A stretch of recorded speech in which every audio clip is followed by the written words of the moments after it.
Matthieu 16, le verset 23. Il est impératif et judicieux à ce culte de ministère d'introduire la lecture de celle qui nous a été confiée, la parole vivante. Celle que tu nous as recommandé de lire avec constance. Celle au sujet de laquelle Paul exhorta Timothée à s'appliquer. Alors, puisque l'occasion m'est donnée aujourd'hui, qu'il me soit permis de transmettre fidèlement afin que l'impact de la conjoncture céleste se manifeste puissamment.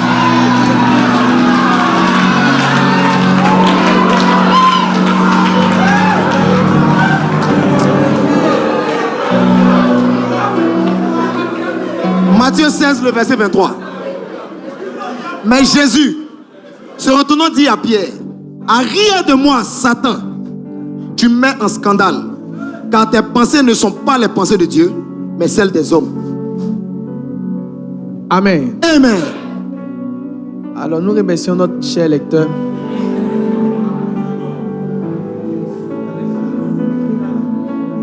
Bonne arrivée au culte de département. Depuis un certain temps, je suis en train d'enseigner sur le cœur d'un serviteur. Et la valeur principale pour un serviteur, c'est l'humilité. La Bible dit qu'il résiste aux orgueilleux et il fait grâce aux hommes. Je lis ce texte parce que c'est à partir de ce texte que nous nous sommes arrêtés la dernière fois. Pas nos problèmes, mais tout le réma est parti de ce texte.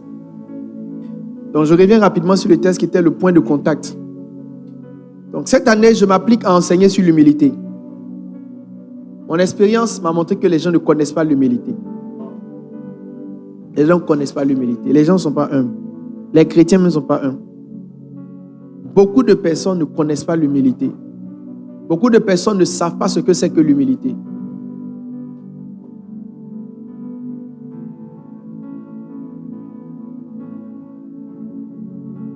Beaucoup de personnes ne savent pas ce que c'est que l'humilité. Alors vous devez savoir une chose qui est très importante. Que celui qui est orgueilleux n'a aucun futur avec le Seigneur. Donc, si quelqu'un désire servir le Seigneur, l'une des choses qu'il devrait faire, c'est appliquer son cœur à rechercher l'humilité.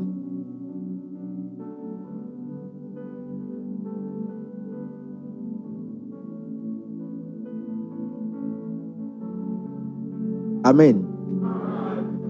Et je vous ai expliqué la dernière fois que lorsqu'on parle d'humilité,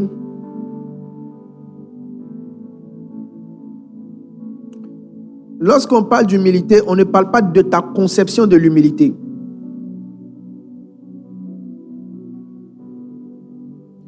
Beaucoup de personnes prétendent être humbles, mais elles ne savent pas ce que c'est que l'humilité. Alors, regarde le voisin, la faute du voisin, tu penses être humble, mais tu ne l'es pas.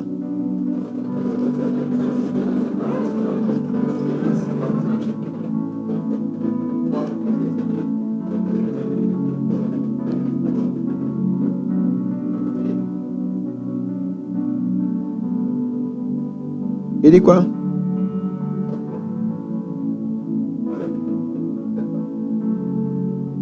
Amen. Alors, plusieurs personnes prétendent à l'humilité, mais dans la forme et dans le fonctionnement, elles ne comprennent pas ce que Dieu appelle humilité. La Bible parle de ceux qui jeûnent.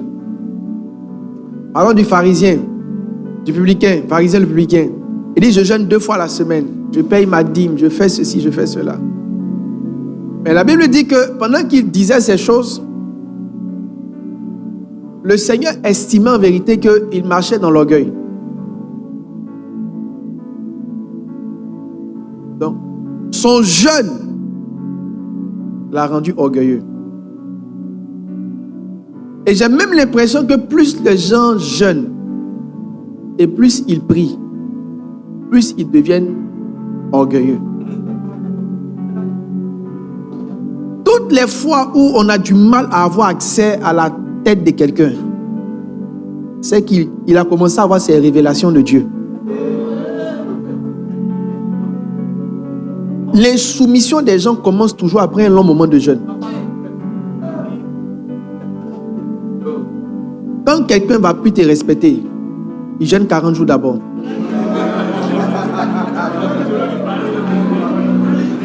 Quand il finit de jeûner 40 jours, maintenant il vient t'informer que vu les 40 jours, il est désormais conduit par Dieu. Comme toi aussi tu es conduit par Dieu. Non, l'expérience va montrer que quand les gens vont changer ça, il y a toujours un jeûne qu'ils font. Toujours un jeûne. Tu seras pasteur un jour, non? Regarde avec tes yeux. Quand quelqu'un va changer, à l'époque, on a un fils qui nous avait éprouvé, fatigué. Lui, il veillait tous les soirs. Le matin, ses yeux sont enflés comme ça. Ses yeux sont toujours enflés, tellement il veille. Mais plus il veillait, plus il devenait orgueilleux et arrogant. Donc tu vois, il y a une chose que tu penses être l'humilité. Mais pour Dieu, ce n'est pas ça qu'il appelle l'humilité. Il a sa manière à lui de tester ton humilité. Il a sa manière à lui de voir si tu es humble. Donc tout ce que tu es en train de faire, oh, Adonai, Adonai, oh, tout ça, il regarde. Mais pour lui, ce n'est pas là-bas qu'il teste ton humilité. Dieu a sa manière de tester ton humilité. Ce qu'il dit est vrai. Vous serez étonnés. Dans tous les départements, les gens qui discutent beaucoup, c'est les gens qui ont eu un semblant de je sais beaucoup de choses de Dieu. Dans toutes les tribus, celui qui fatigue, si tu fouilles, c'est quelqu'un, il a une intimité. Intimité avec Y. Une intimité. Donc, ce que tu appelles humilité n'est pas forcément ce que Dieu appelle humilité. Il y a ceux qui sont là, oh mon vieux, sans toi nous ne sommes rien. Tu baisses ta tête. Ça c'est ce que toi tu appelles l'humilité. Mais ce n'est pas comme ça que Dieu teste l'humilité des gens. Dieu a ses classes d'humilité. Il a sa manière à lui de voir si tu es humble. Il a sa manière à lui de voir si ce qu'il te dit, s'il y a de l'humilité dans ton cœur. Alors, depuis quelque temps, je suis en train de vous expliquer l'un des moyens par lesquels Dieu pèse votre humilité. Et l'un des moyens par lesquels Dieu pèse votre humilité. Je peux le dire? Quelqu'un veut savoir? Est-ce que quelqu'un veut savoir? L'un des moyens par lesquels Dieu pèse ton humilité, l'un des moyens par lesquels Dieu pèse, c'est-à-dire il te prend puis pèse ton humilité. Quelqu'un veut savoir? Les gens de là-bas, ils ne sont pas...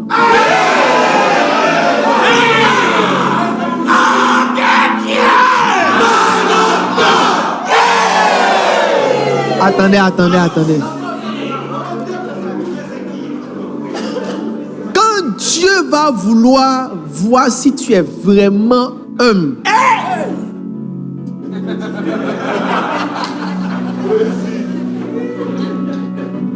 quand Dieu va vouloir voir si tu es réellement humble, c'est pas tes affaires où tu te couches dans la chambre prosterné devant ton trône. Vous savez que fonctionner directement avec Dieu vous rend orgueilleux. La mauvaise manière d'apprendre l'humilité, c'est de fonctionner directement avec Dieu.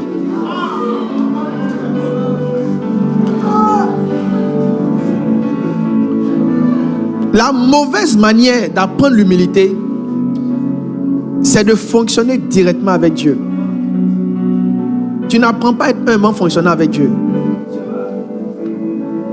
Parce qu'il n'y a personne ici qui peut désobéir au Seigneur.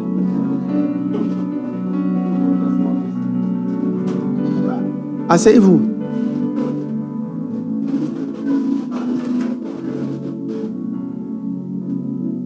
Qui est musclé ici? Comment tout le monde peut te désigner comme ça? Bon, viens. Ouais, toi, tu es musclé.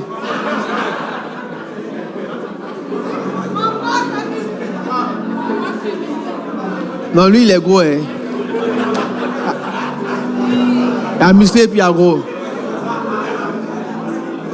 Qui est petit mince?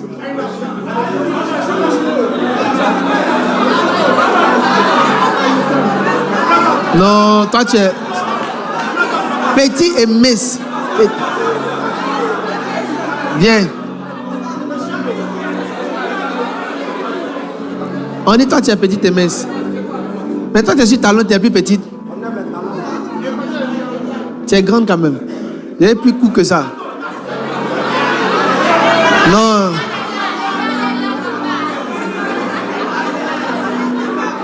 Viens.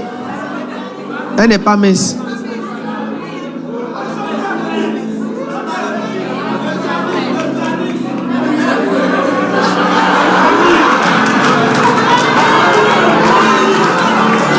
On ne l'avait pas vue. Qui est petite et mince comme elle aussi? Non, appelez-moi Audrey. Ah, ma petite, viens. Voilà, toi, viens.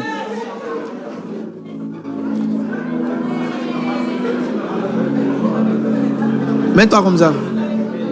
Venez au milieu, à cause des caméras. Non, Blanchindo, c'est un vieux.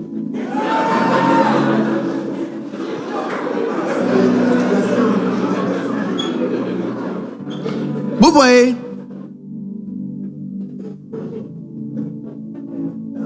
cette sœur que vous voyez là,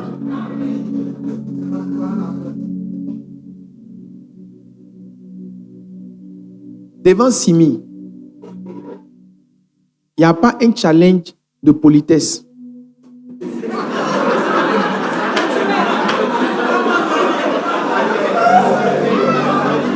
Ça y est, la politesse même est atmosphérique. Tu vois un peu? À moins que quelques esprits te possèdent. Sinon, en ton normal, devant ce gars-là, même si tu veux faire tes trucs là, c'est que tu sais que tu ne peux pas aller faire qu'à un certain niveau. Si tu veux apprécier, elle, sa politesse, Simi n'est pas le bon format. Parce que ici, là, elle veut. Elle ne veut pas. Elle sera polie malgré elle.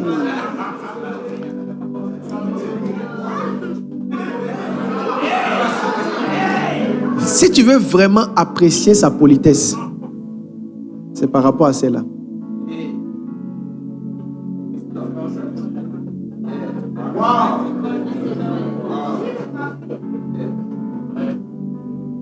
Ça dit,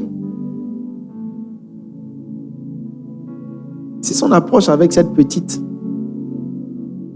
est une approche respectueuse, on sait qu'elle est polie. Parce qu'elle, en principe, c'est vrai qu'elle a un peu plus de taille, mais elle a un peu de durée. Elle a duré sur la tête plus que celle-là.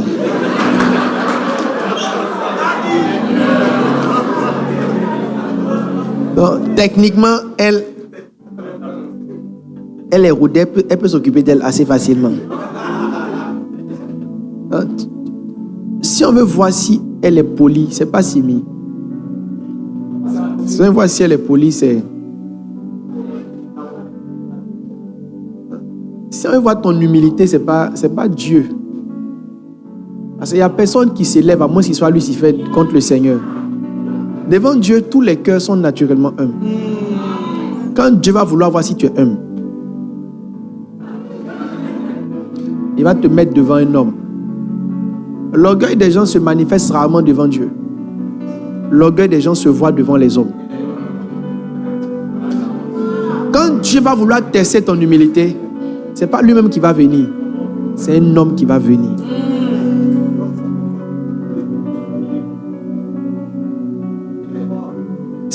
C'est pas un homme que Dieu va faire tes classes d'humilité. C'est pas dans adorons. C'est pas un homme. Mais c'est un homme que Dieu va faire tes classes d'humilité. Alors quand Dieu veut faire tes classes d'humilité, il utilise des hommes.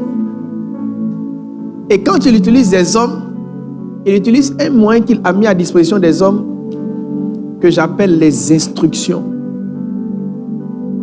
Dans le règne de l'esprit, si tu es vraiment humble, c'est au travers de tes réactions par rapport aux instructions qu'on verra ton humilité. Il dit dans la Bible, il dit, j'ai beaucoup de serviteurs sous moi. Je dis à l'un, va, il va. À l'autre, viens. À un autre, fait ceci, il le fait. Si tu es humble, c'est qu'il y a une chose qu'on doit pouvoir te dire que tu seras en train de faire. Dans le règne des cieux, dans le royaume des cieux, dans le règne de l'esprit, on apprécie l'humilité des gens au travers des choses qu'on leur demande. Donc, l'obéissance aux instructions a une haute valeur dans le règne de l'esprit. C'est pourquoi la Bible dit que quand tu auras obéi à toutes ces choses d'Hétéronome, il dit, il te donnera quoi? La supériorité. Ça veut dire l'équivalent de la supériorité s'appelle l'obéissance. Est-ce que je parle à quelqu'un? Yes. Donc, quand Dieu va vouloir apprécier ton cœur et voir ce qu'il y a à l'intérieur de toi, il va te soumettre à des instructions. Et je vous ai dit que c'est une chose qui est tellement forte dans le ciel que l'équivalent de la supériorité, ça veut dire que pour qu'on te donne la supériorité, regardez ce qu'il dit. Il dit, il te donnera la supériorité sur toutes les nations. Ça veut dire, si on veut classifier les dons de Dieu, il y a mariage, il y a l'argent, il y a voyage. Ça veut dire, il y a plusieurs grâces. Et regardez ce que la Bible dit ici. La Bible dit, on te donne la supériorité, pas dans ton pays. On réunit toutes les nations. Et puis, on te donne la supériorité. Maintenant, regardez le test qu'on vous demande de faire. Obéir. Donc, ça veut dire, si tu peux obéir, tu vas avoir la supériorité. Ça veut dire que la supériorité, là, son équivalent, c'est l'obéissance. Ça veut dire que si c'est l'obéissance qui donne la supériorité, c'est que l'obéissance n'est pas une chose commune.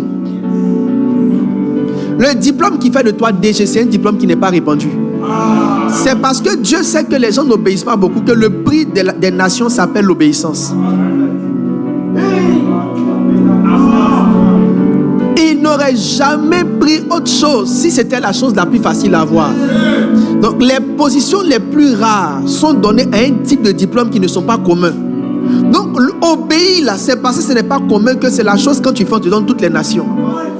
Je vous dis la vérité, vous allez apprendre à vos dépens que l'une des choses que l'homme fait difficilement, rarement, c'est obéir. L'une des choses que... On finit à quelle heure?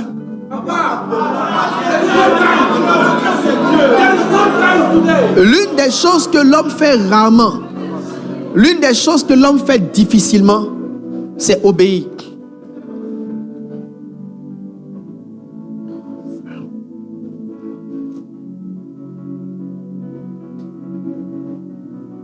Et si Dieu permet aujourd'hui, on va descendre bien en bas de notre série d'enseignements.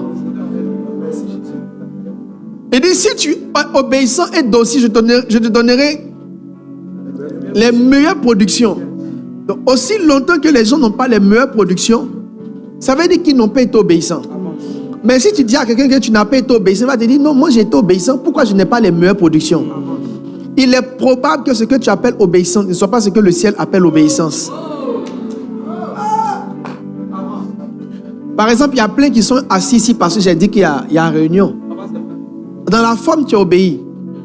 Mais vous voyez, il y a l'obéissance. Il dit, si tu es obéissant, si tu es docile et de bonne volonté. Donc, l'obéissance sans la bonne volonté pour Dieu, ce n'est pas l'obéissance. C'est-à-dire, pendant que tu es en train de parler là, toi, tu es en train de penser à Raph. Donc, même si Dieu doit donner des grâces, même si Dieu doit donner des faveurs aux gens, parce que tu penses comme ça, parce que ton esprit n'est pas de bonne volonté. Il dit si vous avez de la bonne volonté, et puis après il dit si vous êtes docile. Le synonyme de docile c'est l'obéissance. Donc il y a des gens qui obéissent, mais ils ne sont pas de bonne volonté. C'est pourquoi beaucoup de personnes servent dans l'église sans être bénies par Dieu. En principe, le temps que Jean lui fait à jouer au piano pendant que je prête, Dieu devrait lui donner quelque chose en plus. Mais peut-être qu'il est en train de jouer au piano avec une pensée de se dire, mais vieux là, il parle beaucoup, hein.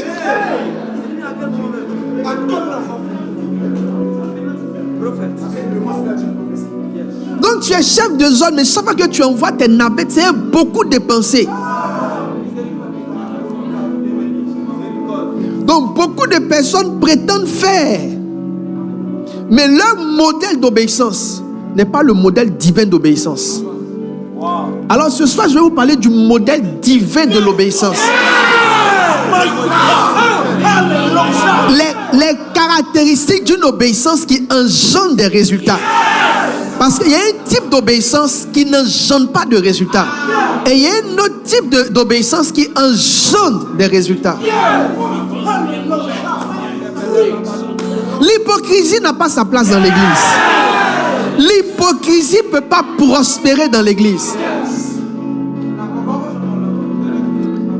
Ça ne prospère pas dans l'église. Il n'y a rien que vous faites de façon hypocrite. Même si moi je n'ai pas vu, Dieu a vu.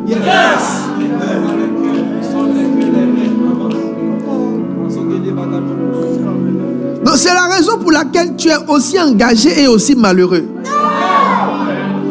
Les choses de Dieu sont vraiment injustes. Ou la justice de Dieu est injuste pour la chair humaine.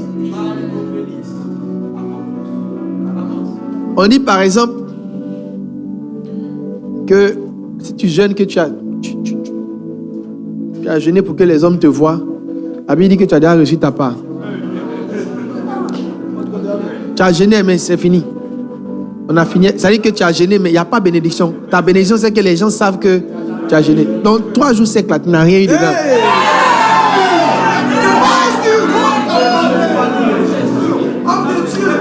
On dit les chefs de famille me cherchent pour couper leur jeûne.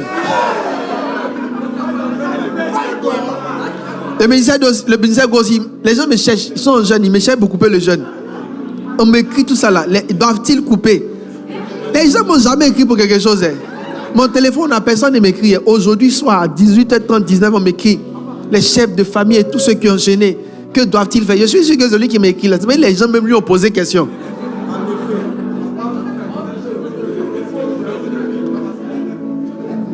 I pray qu'un puissant esprit d'obéissance descende sur ta vie dans le nom de Jésus.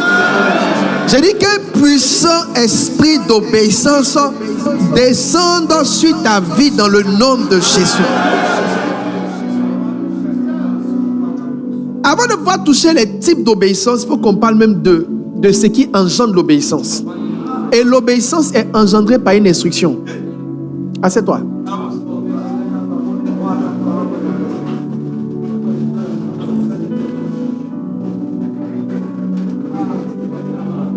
L'obéissance est engendrée par une chose qu'on appelle l'instruction.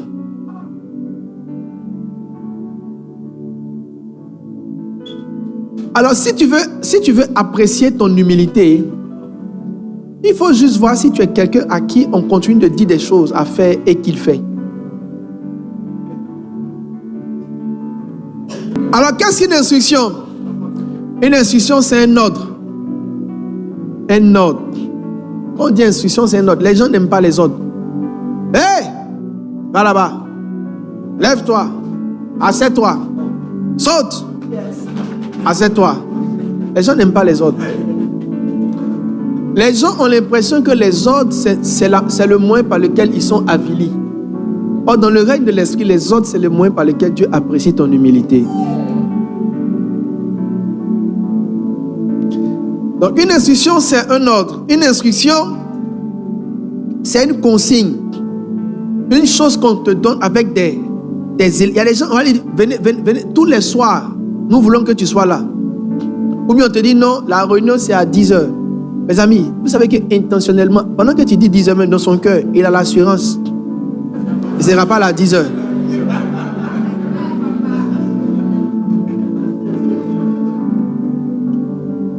Il a l'assurance qu'il ne sera pas là à 10 heures.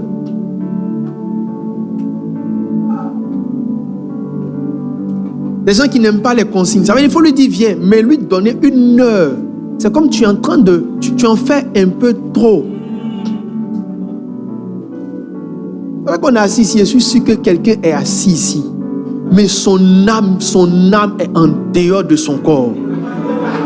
Ça veut dire si c'est pas passé, il y a eu un message dans le groupe WhatsApp et que son ministre a insisté, cette personne ne serait pas ici.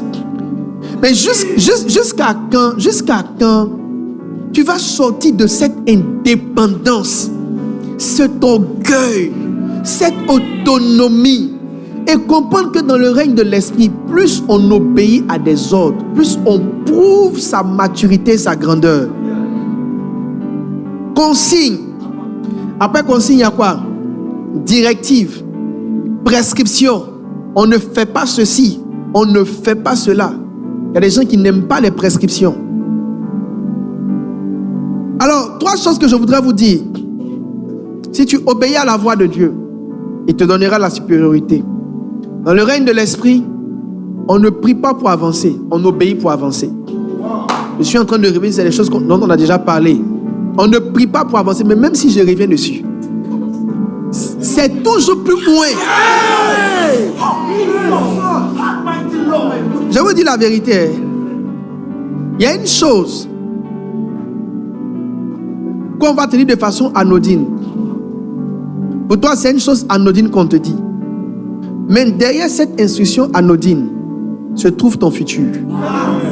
Donc quand Dieu veut te donner un futur, il prend quelqu'un pour te dire une chose à faire. C'est pourquoi vous tous qui êtes ici, vous devez souhaiter qu'on vous donne une instruction. Derrière chaque instruction se cache ta grandeur. Ouais, ma fille là, elle est assise ici.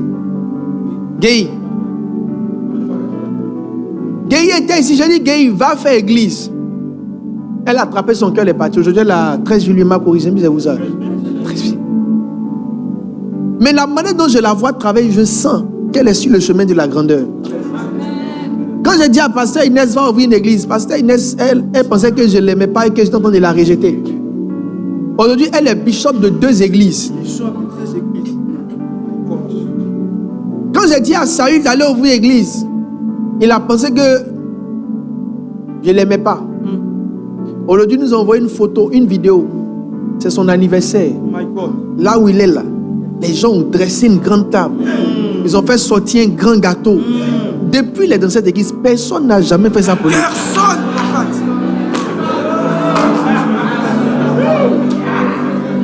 Ce qu'on te dit de faire, derrière ça, se cache ta grandeur. Tu devrais prier que quelqu'un te donne une instruction à laquelle tu obéis. David n'est pas devenu roi parce qu'on a versé l'huile sur sa tête. Il y avait l'huile, mais c'est l'instruction de son père qui a déclenché la royauté. Il lui a dit, va donner à manger à tes frères. Et puis va donner à manger ou sur le terrain des batailles, où on peut te tuer. Il n'a pas dit, mais toi tu ne m'aimes pas jusqu'à... La première fois Samuel est venu pour mettre l'huile, tu dis, tu n'as plus d'enfant alors que j'étais en brousse.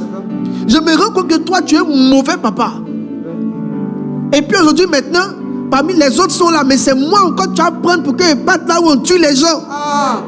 Il s'est levé, il est parti. Quand il est arrivé là-bas, Dieu a changé l'équation. Tu sais, même quand quelqu'un ne t'aime pas, ces mauvaises instructions vont te rapprocher de la royauté. Si ton pasteur, ton responsable n'est plus en train de te dire des choses à faire, c'est que Dieu n'est pas en train de tracer un nouveau chemin pour toi. Les gens qui n'aiment pas les instructions se ferment la prochaine étape de leur vie. Est-ce que quelqu'un reçoit quelque chose? Saül, il y avait la prophétie de la royauté, mais ce sont des ânesses. Pendant qu'il cherchait des ânesses, qu'il est rentré dans la royauté. Il y a une chose qu'on va te dire de faire.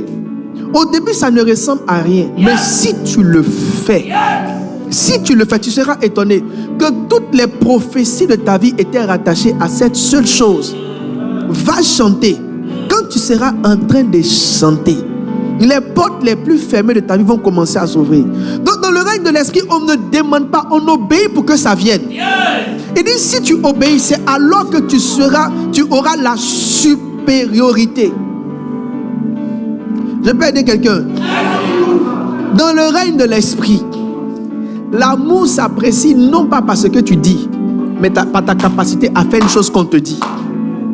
Il a dit à Pierre, Pierre, tu m'aimes? Il dit oui, il dit, paie mes brebis.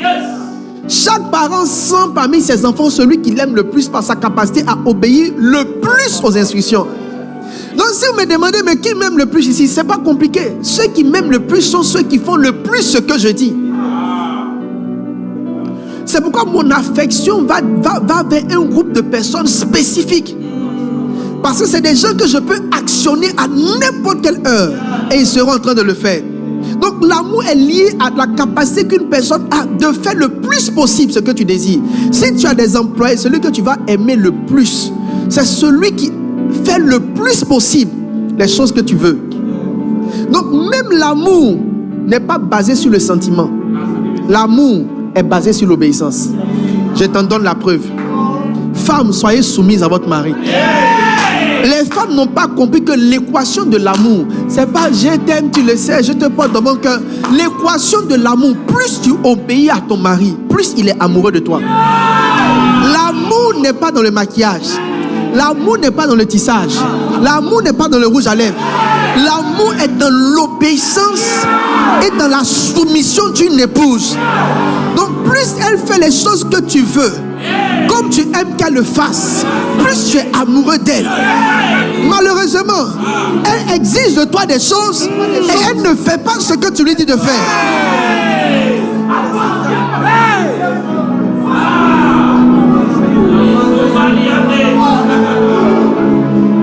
Regardez, si vous voulez augmenter l'amour d'une personne qui est au-dessus de vous, faites ce qu'il aime. Faites ce qu'il dit. Faites ce qu'il vous dit de faire. Parce que dans le règne de l'esprit, la preuve de l'amour, la marque de l'amour est dans la capacité à faire une chose. Regardez ce que la Bible dit. Il dit, femmes, soyez soumises à vos maris comme au Seigneur. Et puis il dit, mari, aimez vos femmes. Pourquoi il ne dit pas mari, soyez soumis? Parce que la soumission va au supérieur. Comme c'est le chef, lui, il n'est pas appelé à être soumis. Il est appelé à aimer. Donc, je vais vous dire une chose. Dieu a mis en l'homme la capacité à aimer plus profondément quand il est en phase de la soumission. Maintenant, regarde. Les femmes, plus un homme est obéissant à sa femme, moins elle aime.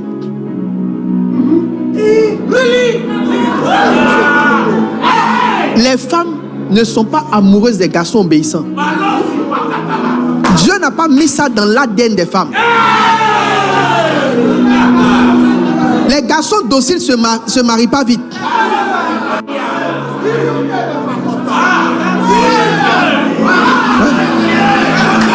Les garçons dociles ne se marient pas vite. Dieu n'a pas mis dans l'esprit des femmes. Dieu n'a pas mis dans l'esprit des femmes d'aimer les garçons dociles. Donc les sacs à main que tu attrapes là, ça va pas faire quelque chose.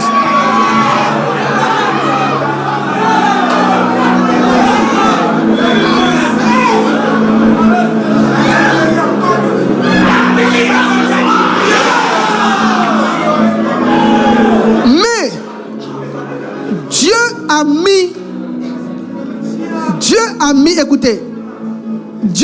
dans le cœur des hommes, Dieu a mis dans le cœur des femmes, non pas d'aimer la soumission. Les femmes n'aiment pas la soumission.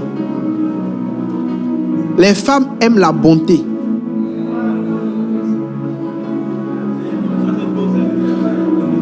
Les femmes aiment là. Ça dit un garçon qui est bon.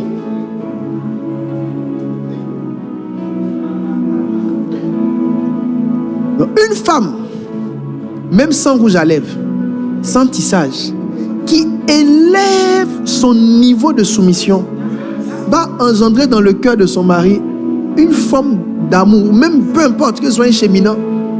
Elle va engendrer dans le cœur de son cheminant un niveau d'amour qu'elle n'a jamais expérimenté. Et la plupart des femmes mariées ne savent même pas qu'elles ne sont pas soumises.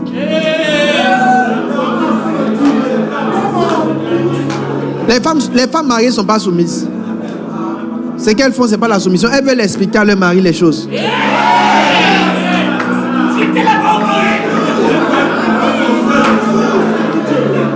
On dit d'être soumise, on n'a pas dit d'expliquer.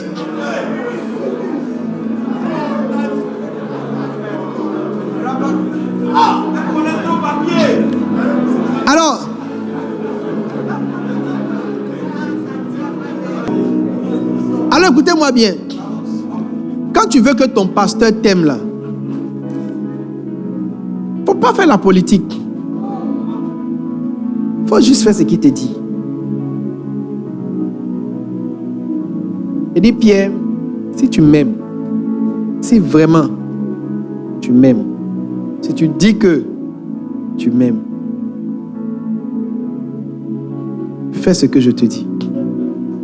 Paie mes brebis. Donc, on ne ressent pas l'affection. Un père ne ressent pas l'amour dans les mots. Il ressent l'amour dans l'obéissance. Même parmi vos enfants biologiques, vous serez attaché à celui qui a une tendance à faire le plus possible les choses que vous désirez le plus. Donc, le principe de l'instruction est un principe spirituel pour rentrer dans le cœur des gens. C'est un principe spirituel pour rentrer dans le cœur des gens. Prendre la place dans le cœur de quelqu'un, c'est l'obéissance. Donc tu lui dis, donne-moi une chose à faire, et pendant que tu es en train de le faire, tu l'appliques bien. Pendant que tu l'appliques bien, c'est comme si son cœur s'ouvre parce qu'il voit en toi l'obéissance. Ah, c'est bon. Il a donné une parabole. Il dit, un homme avec 2 fils. Les lecteurs, tu as lu un peu. Un homme avec 2 fils.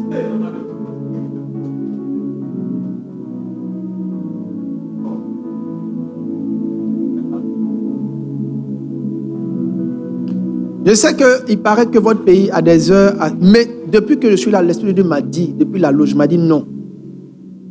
Va prêcher. Non, je vous dis la vérité. Depuis que je suis là, il m'a dit non. Il faut aller prêcher. Donc, chacun connaît sa vie et ses réalités. La porte est là. Tu peux faire doucement comme si tu as pissé, tu rentres. Je ne vais pas t'en vouloir parce que Dieu sait les batailles que tu gères. Mais moi, il m'a dit, prêche. Amen. Luc 15, le verset 11. Il dit encore, un homme avait 2 fils. Le plus jeune dit à son père, mon père, donne-moi la part de bien qui doit me revenir. Et le père leur partagea son bien. Peu de jours après, le plus jeune fils, ayant tout ramassé, partit pour un pays éloigné. C'est quoi ça? Un homme avec 2 fils, ce n'est pas les publicains. Il y a un homme qui a donné 2 instructions à ses 2 fils. C'est un qui sont à la régie là.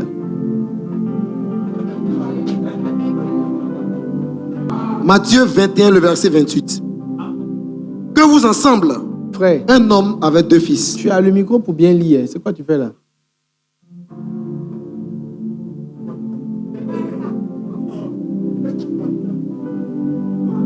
Amen. Il est impératif, il est judicieux que toutefois, avant de lire la parole de Dieu, vos cœurs soient dans la joie. Car la joie est un bon remède, dit la Bible. Je lis la parole de Dieu.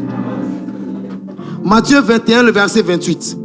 Que vous ensemble, un homme avec 2 fils, et s'adressant au premier, il dit, mon enfant, va travailler aujourd'hui dans ma vigne. Il répondit, je ne veux pas. Ensuite, il se repentit et il alla. S'adressant à l'autre, il dit la même chose. Et ce fils répondit, je veux bien, Seigneur. Et il n'alla pas. Lequel des deux fils a fait la volonté du Père?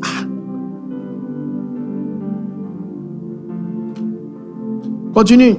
Il répondit, le premier. Et Jésus leur dit, je vous le dis en vérité, les publicains et les prostituées vous dévanceront dans le royaume de Dieu. Regardez ce passage. Regardez, c'est un passage qui est grave. Hein. C'est un passage qui est très grave. C'est ce que le passage veut dire. Il dit que les publicains et les prostituées sont préférables à des fils. Des publicains sont préférables à des fils désobéissants. Ça veut dire un païen est mieux qu'un chrétien désobéissant. Quand vous comprenez ça, là, vous allez comprendre que la désobéissance, le ciel a horreur de la désobéissance. Et ils vont vous dévancer, veut dire que tu vois, tu étais dans la maison de ton père, mais à force de ne pas faire ce qu'on t'a dit de faire, là, quand on te met dans la balance, qu'on veut te comparer à des gens, on estime que les prostituées et les pharisiens sont supérieurs à quelqu'un qui est dans la maison, qui ne fait pas juste une petite chose semble-t-il qu'on lui a dit.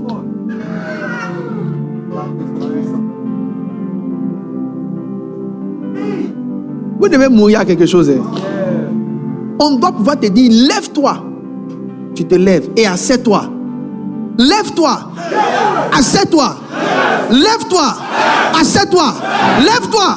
Assieds-toi. Ça commence à venir.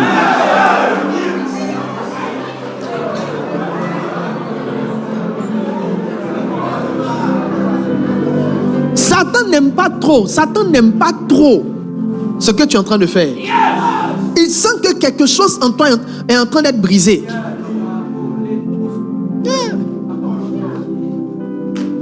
Lève-toi. Qui a son voisin qui est assis? C'est son cœur qui est... Vous voyez son cœur? C'est un esprit de grandeur. C'est un esprit de grandeur. La Bible dit, les païens, même pas les bons, pas même les petits, les mauvais païens, prostituées, les prostituées, dans le royaume, quand on vous classe, on dit elles vont vous dévancer. Dans le royaume, quand on vous classe là, les prostituées sont devant les fils de la maison qui désobéissent.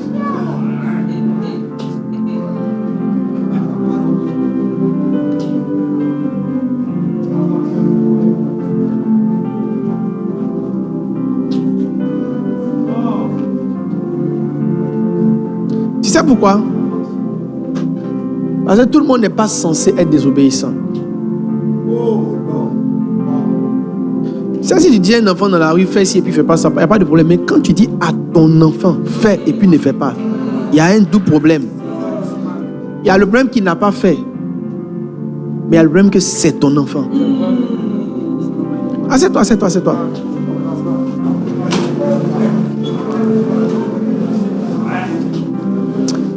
Je peux aider quelqu'un. De façon générale,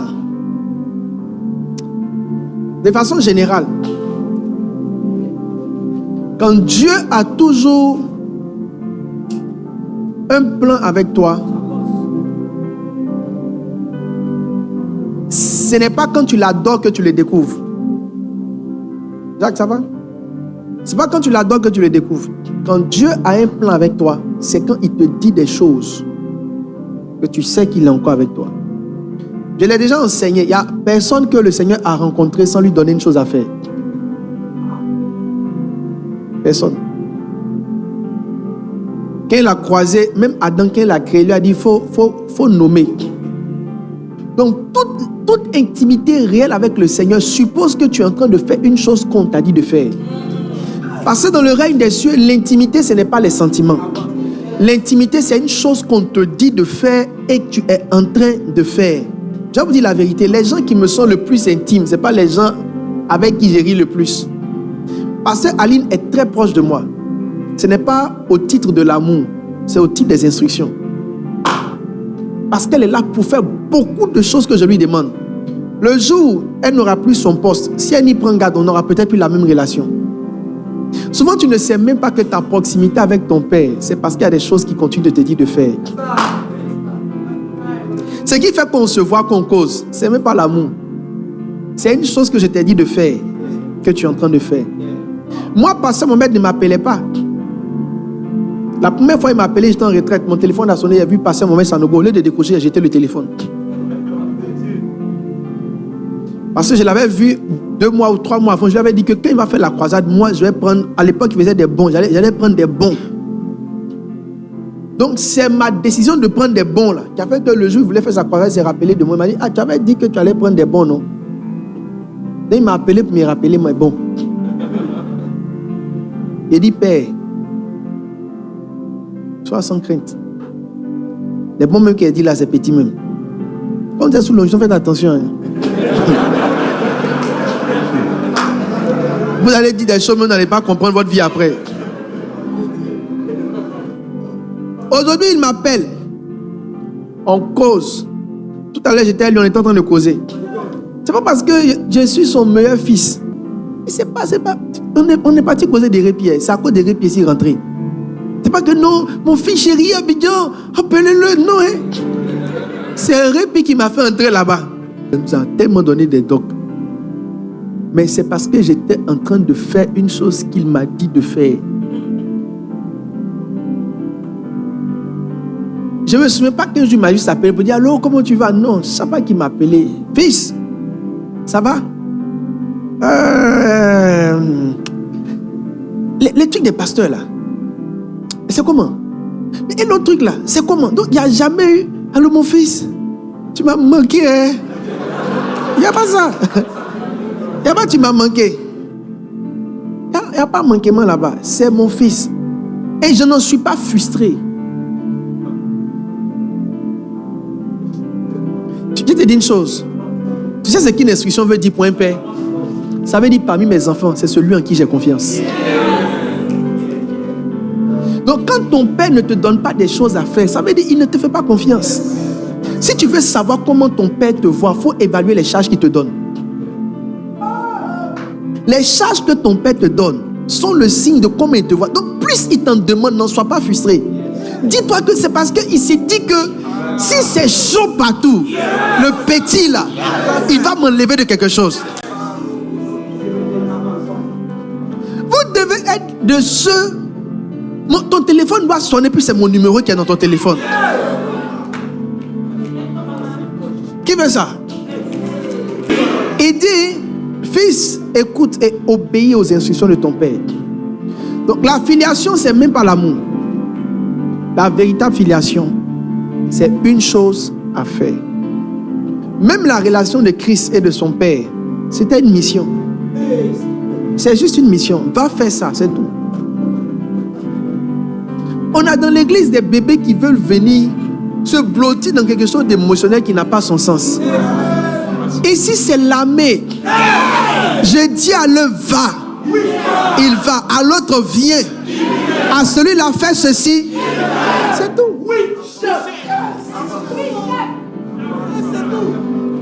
Est-ce qu'on faisait un peu de 8 chefs?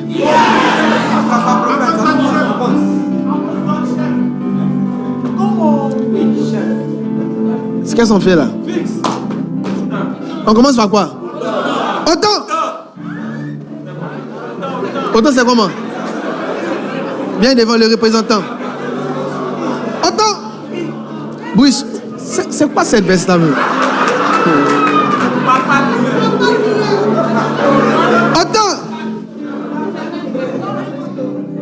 Après ça fait quoi?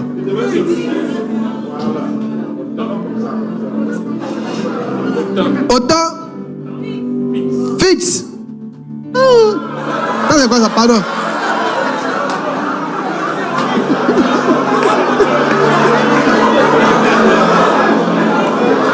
Prends ton micro, toi, mais tu as fait. Regarde là-bas. On y va. On y va. C'est toi qui dis tout. Autant. Fixe. Repos. Attention. Ah, ça sonne bien, ça sonne bien, ça sonne bien.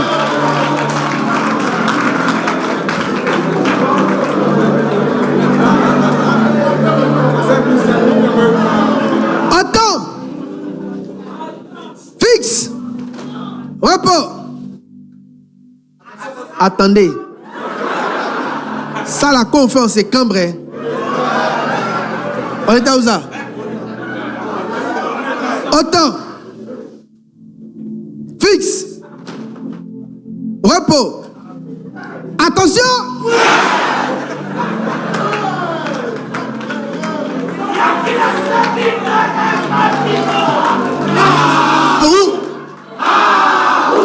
Y a-t-il un serviteur infatigable?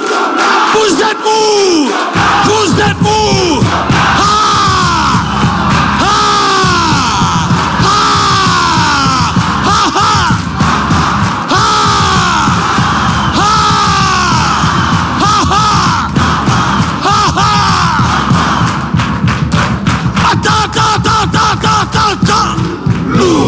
Y a-t-il un serviteur infatigable? Y a-t-il un serviteur infatigable? Vous êtes où? Vous êtes où? Solide! Oh.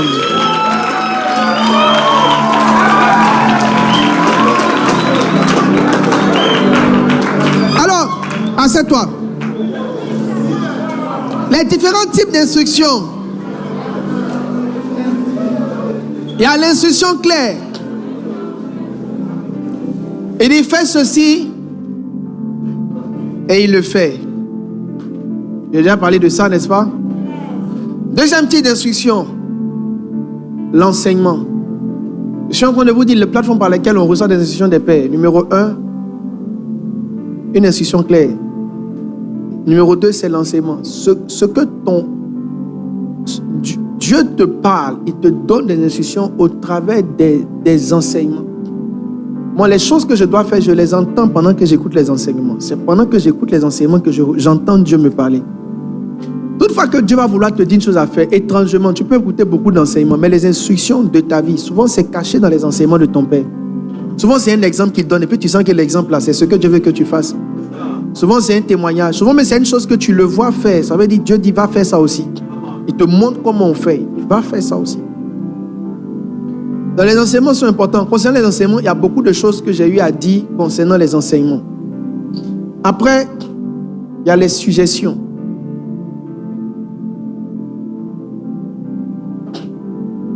Je vais vous expliquer que vous devez comprendre que les parents spirituels sont prophétiques. Même quand ils sont en train de rire, c'est prophétique. J'étais passé un moment tout à l'heure, il parlait. Tout ce dont il parlait. J'étais avec 2 ou 3 personnes. Tout ce dont il parlait, dans mon esprit. Les autres, ils écoutaient, mais dans mon esprit, je me disais, c'est ce que Dieu veut me dire maintenant. Je ne prends aucune de ces paroles à la légère. Ces paroles, pour moi, ne tombent pas à terre. Je les saisis. Avec lui, je n'ai pas besoin de Dieu m'a dit. Il est trop grand dans mon esprit pour qu'il ait besoin de mettre Dieu m'a dit pour que ce qu'il me dise ait du poids pour moi. Même s'il me dit, je pense que tu aurais dû. Son je pense que tu aurais dû, c'est déjà ma prophétie. Je me moule dans son je pense que tu aurais dû.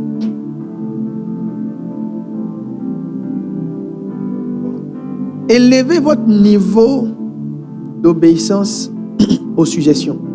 Vous savez pourquoi? Parce qu'à un certain niveau de... C'est quand les gens ont passé un certain temps dans le ministère. L'expérience fait qu'ils ne disent plus ce qu'ils pensent. Ils disent ce qu'ils pensent sous forme de suggestion.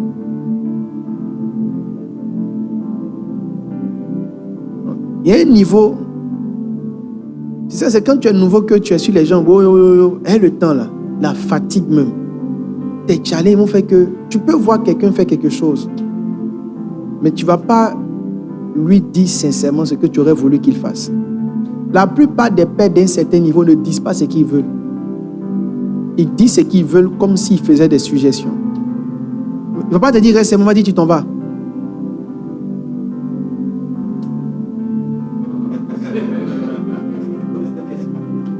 Il va dire tu es où? Votre esprit de fils n'a pas encore pris certaines proportions. Vous ne savez pas que je vous regarde et que je vous vois et que j'aurais vraiment aimé passer plus de temps avec vous, mais je ne vais pas vous le dire. Mais les quelques personnes que je vois qui sont toujours avec moi, ça me fait vraiment plaisir. Vous savez qu'au milieu de nous, c'est l'amour. Ce n'est pas la dictature. Être ensemble, le temps qu'on passe ensemble, c'est de l'amour. Moi, je t'aime. J'ai dit, je vais passer du temps avec toi le soir.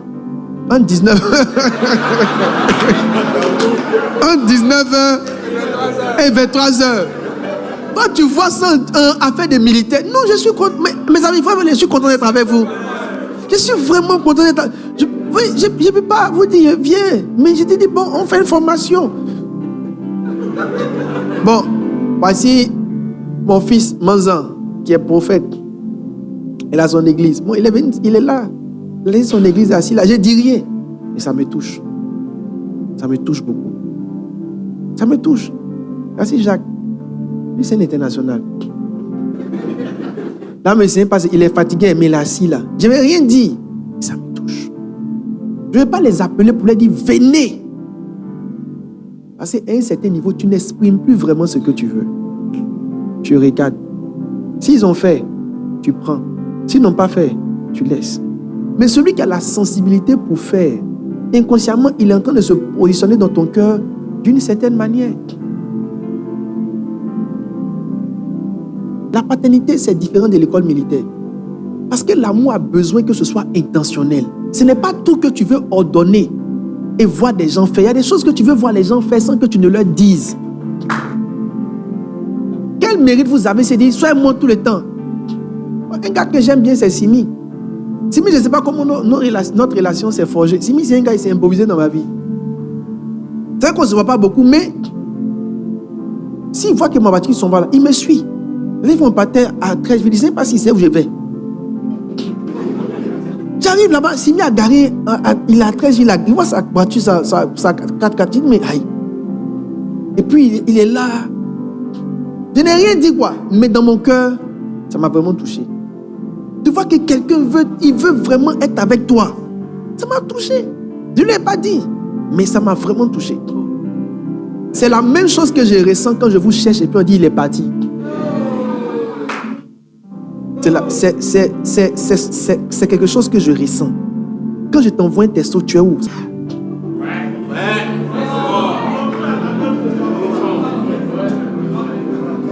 Donc, c'est pas que je vais vous garder pour moi ou que je suis un dictateur, mais ça me touche énormément. Ça me touche beaucoup quand j'ai eu une longue journée de prédication, d'enseignement et que vous êtes resté avec moi jusqu'à la fin. Puis pendant que je m'en vais là, vous partez pour dire, on s'en va ensemble. Ça me touche. Mais je ne vais jamais vous dire, hé, je suis touché quand vous restez. Désormais, pour que vous me touchez beaucoup, restez. Il y a une fois même que j'ai établi ça comme une loi, ça n'aura plus le même sens. Tu vois, non? Les choses de l'esprit sont très étranges. Les choses de l'esprit sont très étranges. C'est une réponse d'amour donnée à une personne qui vous aime. Donc, les suggestions. Les suggestions, c'est, on ne te dit pas, mais bon, si tu faisais ce... Ah, tu es où? Il y a une petite qui est venue me voir. À midi, j'en ai parlé au Catemput. Elle m'a dit, pasteur, moi, dans quelques temps, je serai très proche de vous. Comme une prophétesse. Elle dit, pasteur, vous voyez, non? Je serai très proche de vous. Je vais faire partie des gens qui sont très proches de vous. Ça m'a touché. Je me suis dit, aïe, les gens même que moi me cherchent, ils sont dans les parties. Toi, tu es arrivé, toi, tu dis que toi, tu vas être proche. Et ceux même que je cherche ici, là,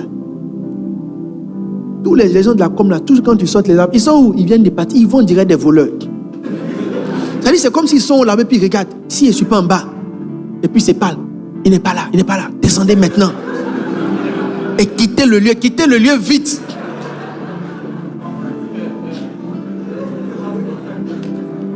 Est-ce que vous savez que souvent, même les dimanches, quand je vous appelle à la loge, là, je n'ai rien à vous dire.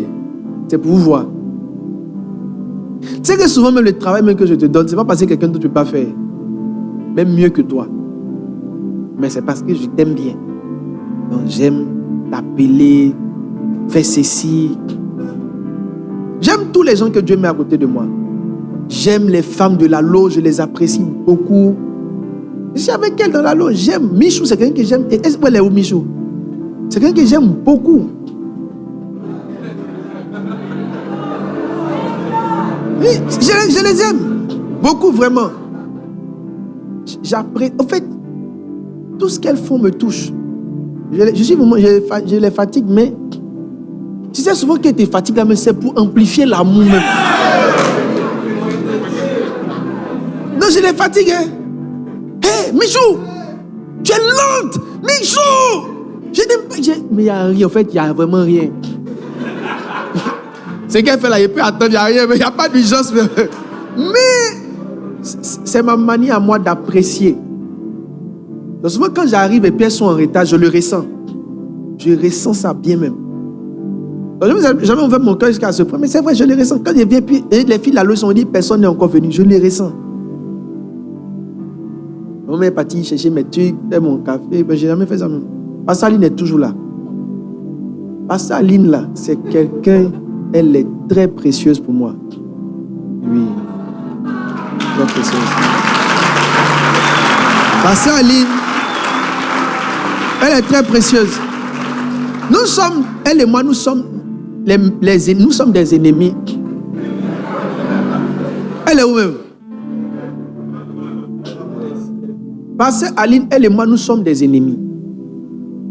Oui, les pires ennemis. Mais c'est quelqu'un que j'aime beaucoup. Et j'honore Passaline. Peu importe comment, j'ai pas besoin, peu importe comment je voyage. Quand je voyage, peu importe l'heure, elle m'attend à l'aéroport. Elle va faire mes enregistrements, tout ce qu'elle peut faire, elle va faire. Mais ce n'est pas dans son travail normal. Si elle a pris mes billets, moi je peux me débrouiller, je suis un grand garçon. Mais elle va aller à l'aéroport même quand elle n'a rien à faire. Quand je reviens de voyage, peu importe, elle est à je suis rentré hier de voyage. Elle était à l'aéroport. Quand je suis descendu, la première chose que je lui ai dit, Aline, le jour où tu vas te marier, que tu auras des enfants, est-ce que tu vas continuer de faire ça? Mais ce n'est pas une question que je me suis posée sur coup. J'étais dans l'avion, puis je me demandais, si elle se marie, qu'elle a des enfants. Pas que je ne veux pas ça, hein, mais je me demandais. Je n'ai pas dit bon, je lui ai dit, toi, le jour où tu te maries, que tu as des enfants et tout ça, est-ce que toi, tu vas venir encore à l'aéroport m'attendre quand je reviens? Pas que je le veux, pas que c'est imposé. Elle m'a dit oui. Elle m'a dit, tu serais étonné. Elle m'a dit, tu serais étonné. Je serai là. Ce n'est pas beaucoup de choses, mais ça compte vraiment pour moi.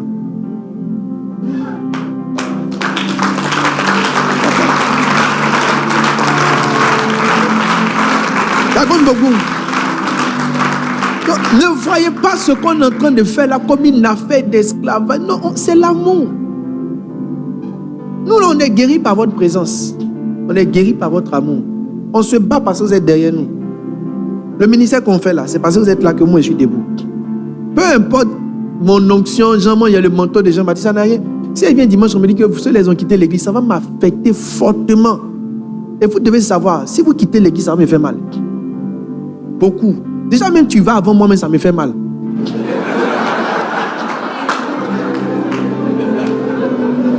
Donc imagine même si on dit que tu es parti, là même là. Ça me fait mal. Et je n'ai pas honte que ça me fasse mal parce que mon amour est sincère et réel. Mon amour n'est pas trafiqué. Je suis sincère, je suis entier.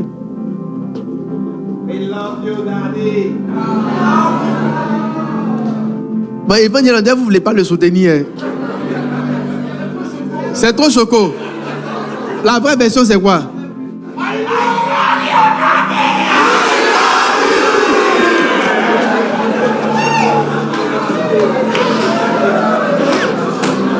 veut dire tu vas y arriver un jour.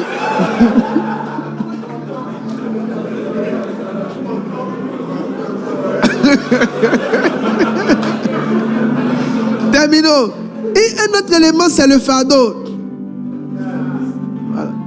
L'instruction. Tu entends des instructions lorsque ton père te dit ce qu'il veut faire. Je vais faire des croisades, gagnons des zones, faisons des cellules, faisons ceci. Tout ce qu'il dit là, il entend de te parler, sans te parler. Les différents registres de l'instruction. Ça, on quitte l'autre chapitre, on vient dans un autre chapitre.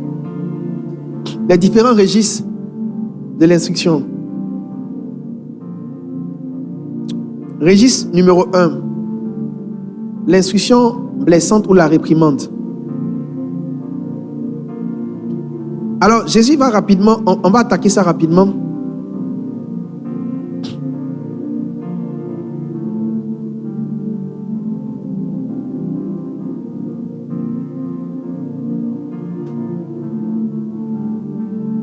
Tu vas bien? J'étais à la formation des bergers là. Tu as accéléré, hein? Tu as une nouvelle et puis on t'accélère comme ça. Mais je suis content que tu sois là. Ça me touche aussi. Tu vois que ta présence, ça dit eux tous ils peuvent partir, mais toi seul quand tu es là. Elle ne croit pas en ça. Alors que c'est vrai. Donnez mon texte que j'ai donné en introduction. Matthieu beaucoup là-bas. Chadoro.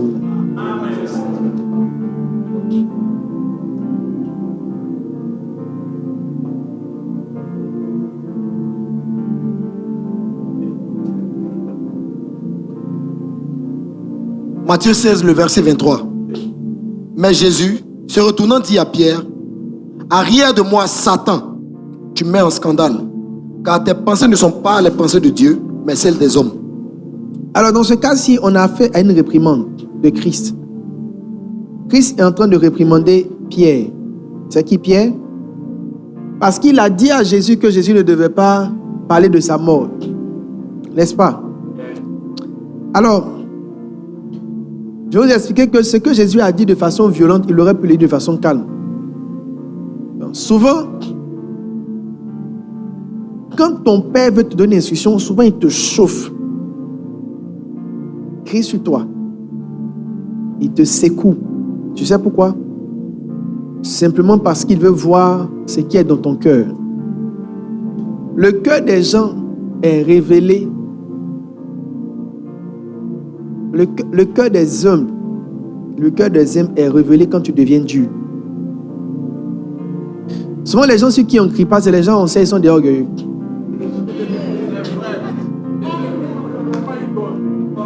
Si tu veux, je te dis une chose, celui-ci qui on crie beaucoup là, c'est pas parce que lui il est humble. Quand ton pasteur ne crie pas, et puis toi qui me parles, toi, lui, il use de beaucoup de manières. C'est qu'il connaît ton cœur, c'est que toi. S'il essaye un peu là, tu vas entrer dans autre chose avec lui. Souvent même, tu n'as pas à répondre. Moi, je connais des gens qui vont me donner l'impression qu'ils sont à l'aise avec les réprimandes, mais c'est faux, je sais qu'ils ne sont pas à l'aise avec. Je sais que si je les chauffe sur un temps, ils vont faire sortir tout le passé, créer un dossier et se positionner maintenant de façon frontale. Pendant une semaine, tu as fait ça. Moi aussi, je vais t'expliquer que moi aussi, j'ai fait ça, toi aussi tu as fait ça, nous on a fait, donc personne n'a raison. Donc souvent c'est bon quand ton papa crie sur toi.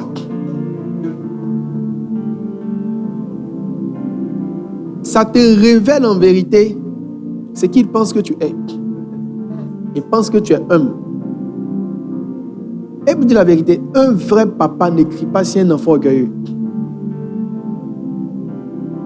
Quand vous aurez l'expérience même de la gestion des hommes, vous allez modérer vos actions devant les personnes qui sont susceptibles de vous répondre. Parce que lui là, si tu parles, il va parler. Mais si, même s'il ne parle pas, son humeur même, c'est pas que tu as créé, il va devenir comme un caniche du genre, yo, non, et quand tu as fini là, il va te regarder d'abord. Sa respiration même va commencer à te... Donc, il y a des gens... Si on ne crie pas sur toi, il est probable qu'on estime que toi, c'est mieux on te laisse. Parce que toi, si on veut courir, toi là. tu vas pas prendre ça comme une école. Tu vas prendre ça dans les émotions et tu vas te sentir agressé. Maintenant, je vous ai dit que la douleur n'est pas liée à ce qu'on te dit. La douleur est liée à ton orgueil. C'est l'orgueil qui est dans ton cœur qui fait que quand on crie sur toi, ça te fait mal. Sinon, ce qu'on a dit là, c'est des paroles, c'est pas écrit sur ton visage.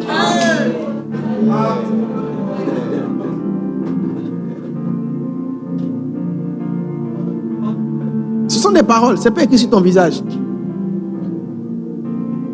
Ce sont des paroles, c'est pas écrit sur ton visage.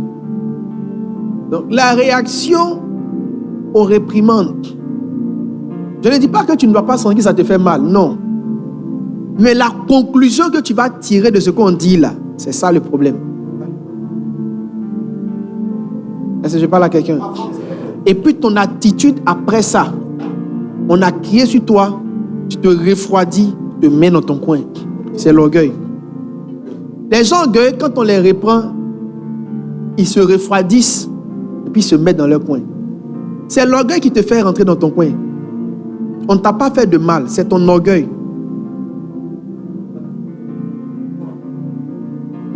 Tous ceux qui sont refroidis pour se mettre dans leur coin là, vous êtes orgueilleux. Dans ton département, tu t'es refroidi et tu t'es mis dans ton coin. Donc maintenant là, je me mets dans mon coin. L'esprit de se mettre dans son coin, c'est l'esprit de l'orgueil. Tu réagis mal à quelque chose que tu n'acceptes pas. Tu réagis mal à une action qui t'a choqué. Donc tu décides de te mettre en retrait. Si tu veux tester ton humilité, là où on t'a choqué, retourne encore. Là où on t'a blessé, là, essaie d'aller servir encore davantage. Il faut exagérer même dans le service. Comme si on ne t'avait jamais dit quelque chose. Bon, on t'a pédalé une fois ou deux fois maintenant. Leur affaire là, je laisse ça dans leurs mains. Je laisse dans leurs mains. Tu es orgueilleux. Quelqu'un est là? Alors, on crie pour que quelque chose sorte, mais on crie aussi pour ne pas qu'un système démoniaque s'établisse. Donnez-moi le test. Donnez-moi le test derrière. Il dit, arrière de moi, Satan. Ma fille, ça va? Tu as semé sur quoi? Si la parole, quelle partie de la parole?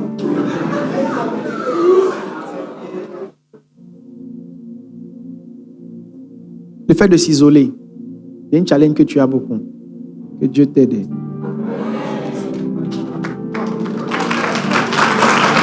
Elle au moins, elle est d'accord avec. Toi-même, je pas, tu es encore en train de voir. Alors que tu es dedans. Il dit à Pierre, arrête de moi, Satan. Je vous ai dit qu'il n'a pas crié sur Pierre, il a crié sur Satan. Certaines attitudes humaines cachent le début d'un projet démoniaque. Pierre est en train de crier sur son propre papa. La Bible dit, Pierre, donnez-moi le texte en haut. La Bible dit, Pierre le prit et le reprit. Pierre a repris Jésus. Donnez-moi le texte. Makato Sataya. Pierre le prit. Pierre l'ayant pris à part se mit à le reprendre. Il ne l'a pas repris. Il s'est mis. La manière dont c'est conjugué ici, là, ça veut dire que ça a pris du temps. C'est là où on voit que Jésus est humble. C'est-à-dire qu'il a laissé les gars parler jusqu'à... La Bible dit il s'est mis à le reprendre. Quand on dit il s'est mis à le frapper, ça veut dire que pour ceux qui ont fait conjugaison là. Non, ma fille, toi tu te racontes quoi là? Quand on dit il s'est mis à le frapper, ça veut dire que l'action de frapper là a pris du temps. Donc quand on dit il s'est mis à le répondre, ça veut dire que Jésus était pipi puis en train de... Toi là! C'est vrai, on dit que tu es le Messie. Bon, je dis là, il va te parler comme ton grand frère. On a qu'à laisser faire de Messie là. Tu vas mourir comment? Tu vas où? Il n'y a pas des choses à dire. C'est pas des choses à dire. Tu as manqué de sagesse. Attendez, je vous lis ce que... Attendez, je vous lis.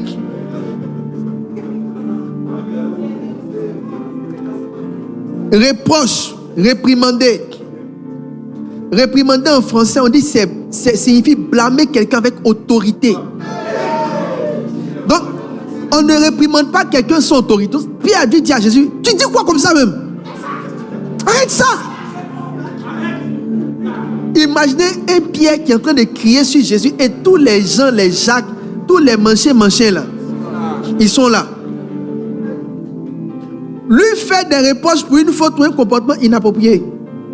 C'est une forme de correction verbale, souvent employée par une personne ayant une position d'autorité. Donc, ça veut dire dans le contexte ici, Pierre est monté sur Christ. Oui, il y a quelque chose qui est paradoxal.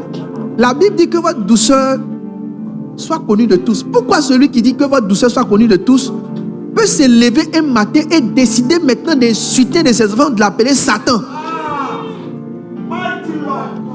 Ça veut dire qu'il a manqué à un test. Il a manqué un verset. Mais Jésus est trop parfait pour se tromper. Le jour où Jésus appelle quelqu'un Satan, c'est qu'il a raison. La Bible, même c'est lui qui écrit. Donc tout ce qu'il dit, il a raison. Donc ça veut dire que celui qui le reprend, il a une position d'autorité. Donc Pierre est en train de parler à Jésus comme son petit.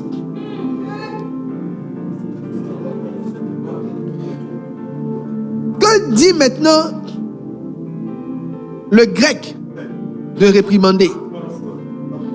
Le grec de réprimander dit frapper, battre, châtier par des mots. Pierre est en train de châtier Christ par des mots. Le Messie. Gronder.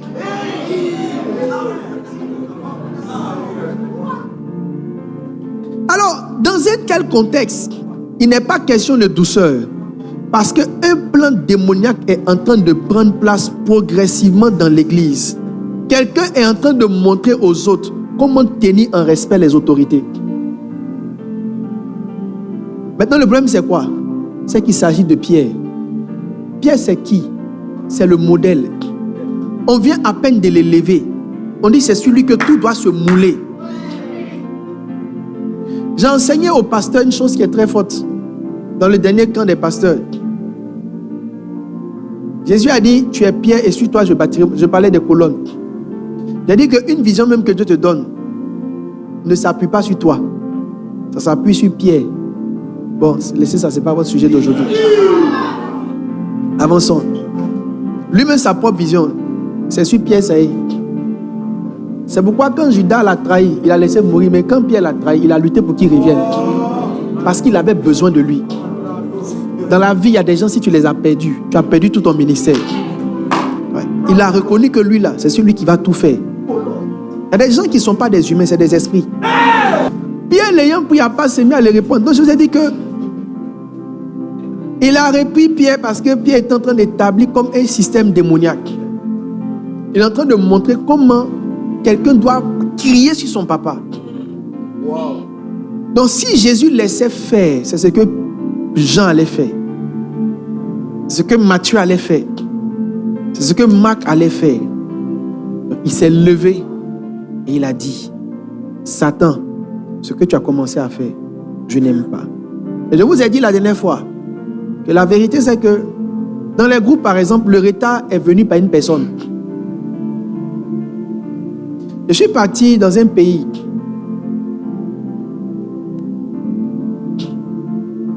Le pays là. Mon épouse et moi on se balade. Le pays est très beau. C'est l'un des pays les plus beaux que j'ai visité. Mon épouse et moi on se baladait. Il n'y a pas beaucoup d'hommes dans le pays. C'est un pays propre, bien. Mon épouse et moi on se baladait, on était en vacances, on passait des temps délicieux. Vous savez que votre climat et puis votre air là, c'est pas la même chose que sont ailleurs. Il y a des endroits le matin est vraiment frais. C'est frais. Les routes sont bien, il y a de la verdure, il y a de la forêt partout. On est arrivé au feu. On est arrivé au feu. Le feu était rouge, le feu piéton était rouge, le feu véhicule était vert. Mais il n'y avait pas de voiture qui passait. Nous, on est arrivé. Le feu est vert.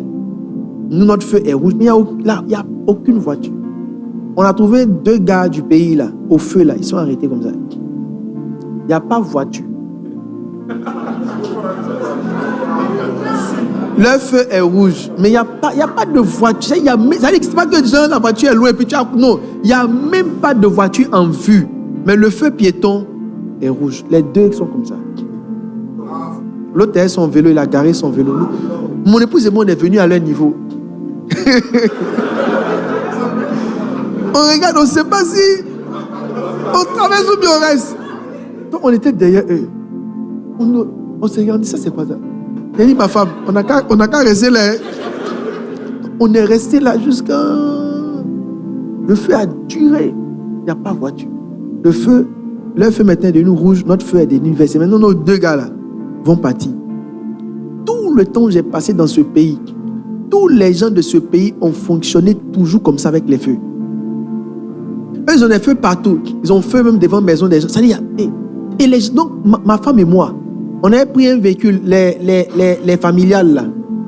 Les enfants ont mangé dans la voiture. Le chauffeur a failli pleurer. Il dit, dans leur pays là, s'il y a de la saleté dans ton taxi, on te met une taxe. Donc, tout est propre, tout le monde est propre, tout le monde est sérieux. Pendant tout le temps, on était là, on était comme ça. Quand on marche, maintenant, finalement, quand on marche, il n'y a personne devant nous, mais le feu est rouge. Frère, nous aussi, on reste. Parce qu'on ne sait pas si caméra, nous, on ne sait pas. C'est qu'est-ce que ce qu'on a vu là.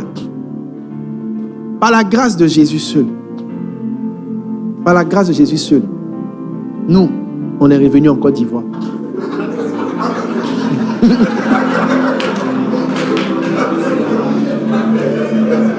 Le dimanche soir, j'ai fini de prêcher. J'ai rentré, il était 23h, minuit par là. J'ai pris la route de la 2 là. Voilà la maison. J'arrive à la 2, le feu est rouge. Ma femme est assise à côté.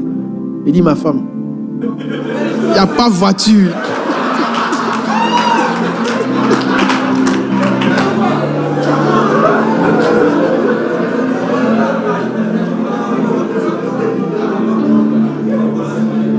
Donc, souvent, le mal quelque part a des têtes.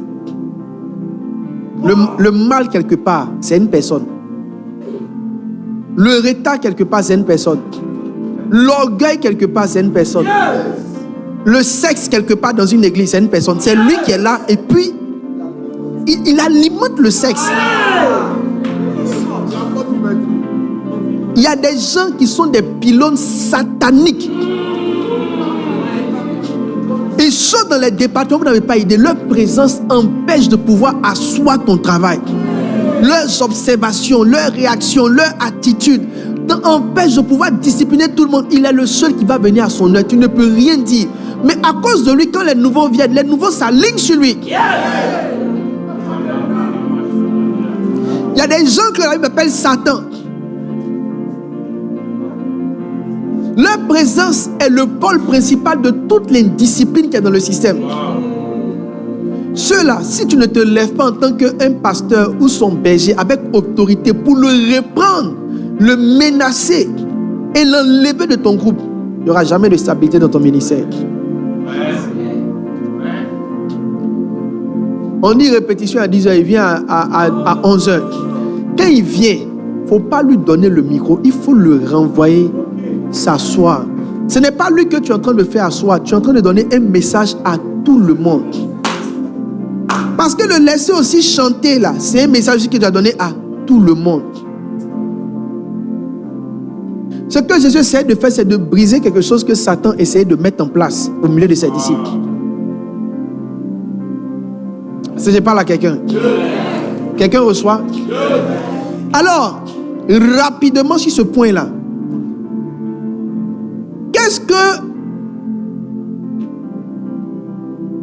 quel est le mal caché derrière le fait de réprimander des pères?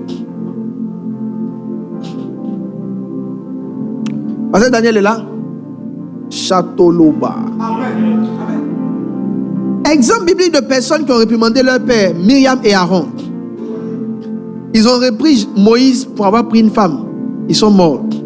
Avertit le frère d'à côté. Corée et ses amis. La Bible dit, eux-mêmes, ils s'assemblaient. Il dit à Moïse et Aaron, c'en est assez. Il dit, car toute l'assemblée, tous sont saints. Daniel au milieu de pourquoi vous élevez au-dessus de toute l'assemblée. Absalom et Pierre, tous ceux qui ont réprimandé les pères ont une vie assez étrange. Alors, c'est de ça que je suis en train de parler rapidement. Quels sont les messages que renvoient les erreurs d'un père? Beaucoup de personnes réprimandent à tort. D'autres aussi pensent qu'ils ont des éléments matériels pour réprimander un père. Ça existe qu'il y ait des pères qui soient faillibles. Les pères n'ont pas la prétention d'être infaillibles.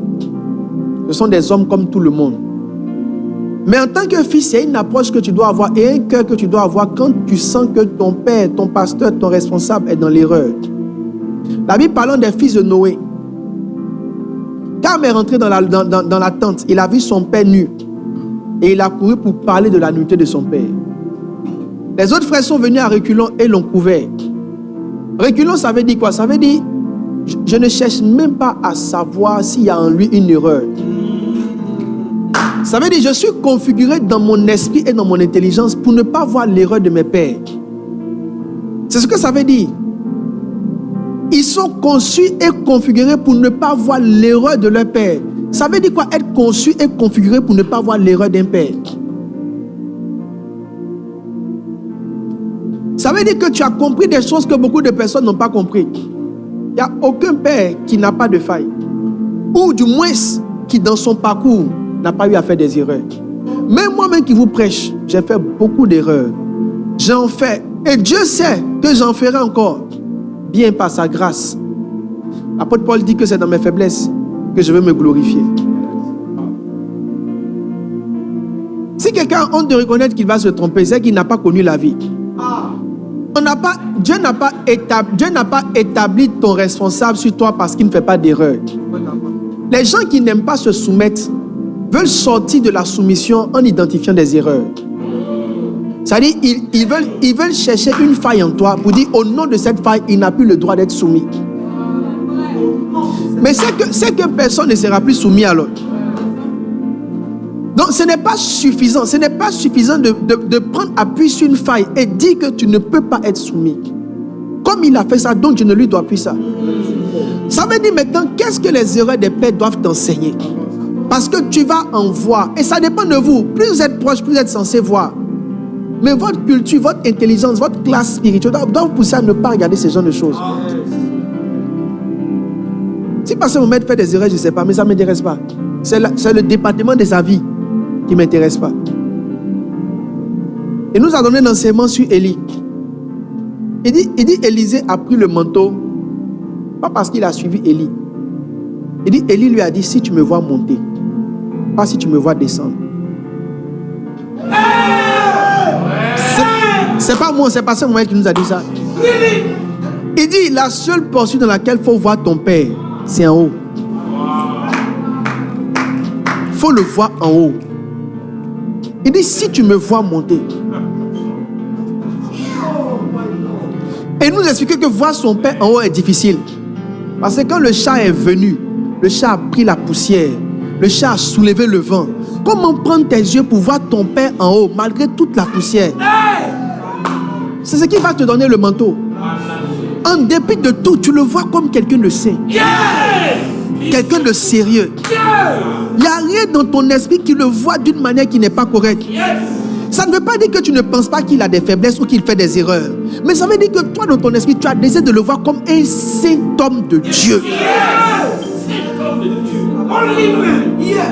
Les fils de Noé ont décidé de ne pas regarder à ça. Ce n'était pas leur problème. Ça, ce n'était pas leur problème.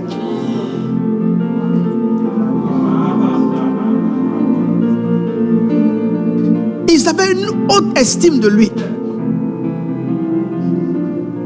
Quand le cadavre et les os d'Élisée ressuscitent un mort, tout ce qu'il y a dans un homme de Dieu est saint et oint.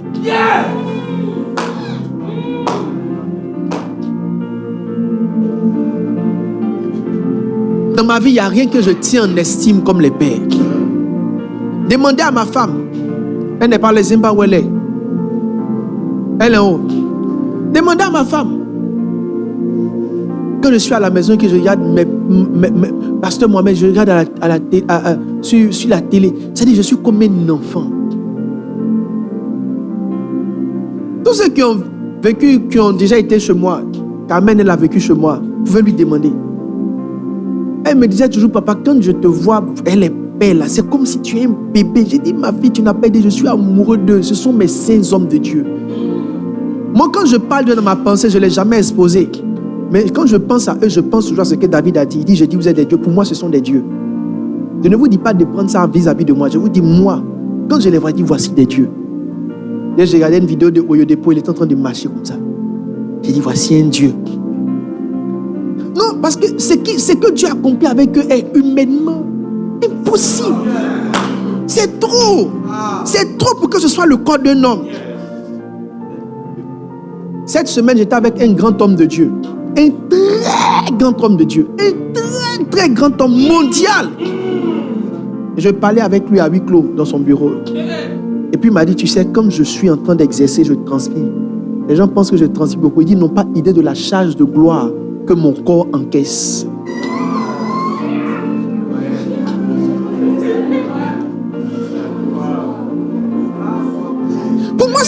Pour moi, c'est des grands hommes de Dieu. Pour moi, ils sont grands. Ils sont très grands. Ils sont grands. J'ai un respect profond pour les grands hommes de Dieu. Pensez à eux. Pensez à Wesley. Pensez à tous ces hommes de Dieu. Je suis tellement reconnaissant. Attends-toi dans 10 ans après ta mort, si même dans ton village, ils vont dire encore ton nom.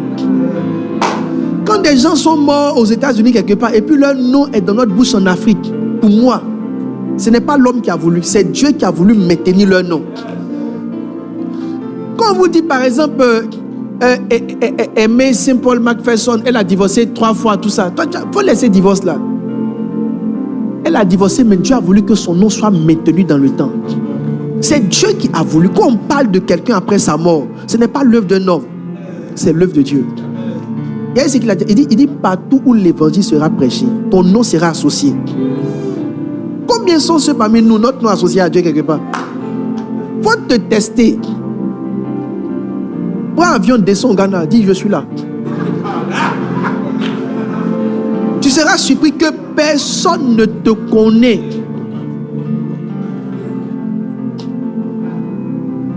Moi, tu vas t'asseoir avec moi pour insulter un père, parler d'un père. Même si c'est un gars qui insulte même mon père, je ne vais jamais autoriser ça. Jamais.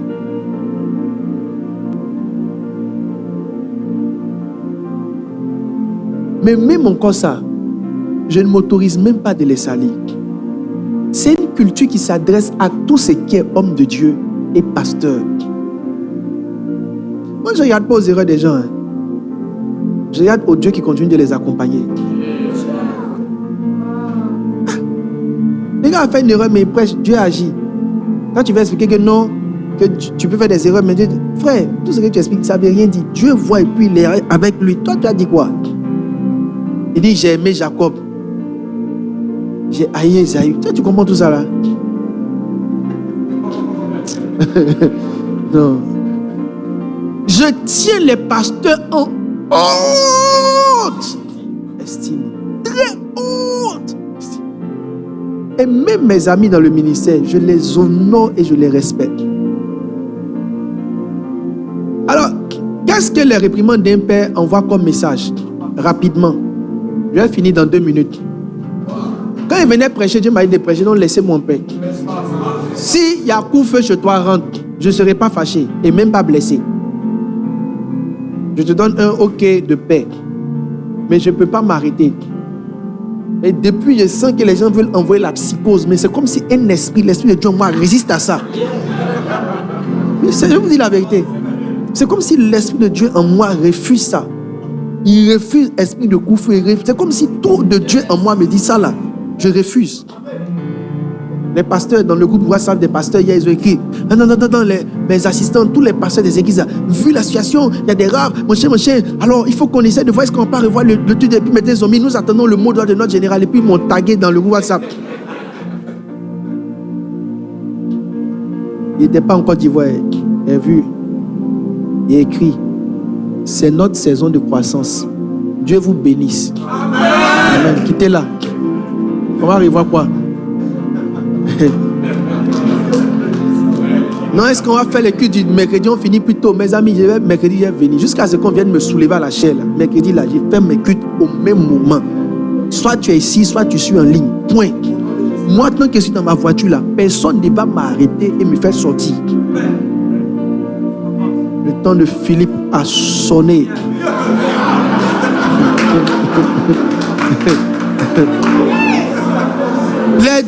Les dons ont leur sens dans le temps.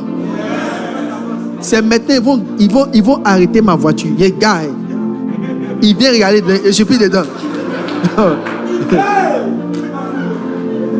toute façon, le policier ne va pas fuir pour partir là.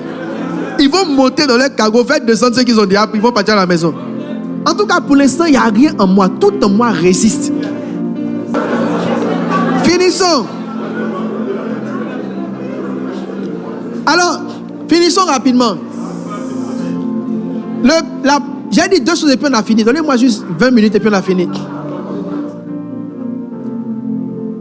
Qu'est-ce que les erreurs des pères nous enseignent? La première chose, c'est la suivante. Quand vous voyez Pierre, Jésus lui a dit, je vais me sacrifier. Il lui a dit à Jésus, non. Si tu parles de ta mort, c'est que tu n'es pas un homme sage. Vers la fin de sa vie, quand la mort est venue vers lui, il n'a pas pu résister. Maintenant, je vais vous dire une chose. Pourquoi parmi tous les disciples, c'est Pierre qui a été ouvertement menacé par la mort? Parce que c'est Pierre qui a repris Jésus sur cette affaire d'être courageux. Quand Jésus parlait de son courage, il dit, moi, je vais aller mourir. Il n'a pas vu dans son père un homme courageux. Il a vu dans son père un homme inconscient.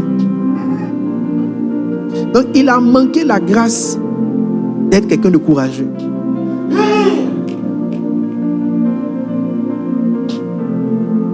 Pierre n'a plus jamais été courageux dans sa vie. Même à Antioche, lui-même qui est le père de l'église, les petits sont venus. Pierre s'est caché. Quand ton père fait une erreur, ta réaction va déterminer si tu pourras vaincre dans ce domaine ou pas.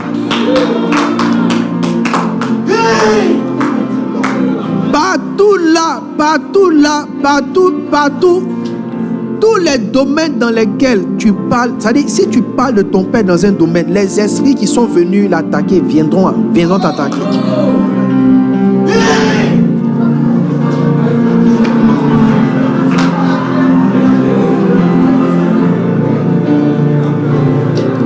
Non, écoutez-moi bien.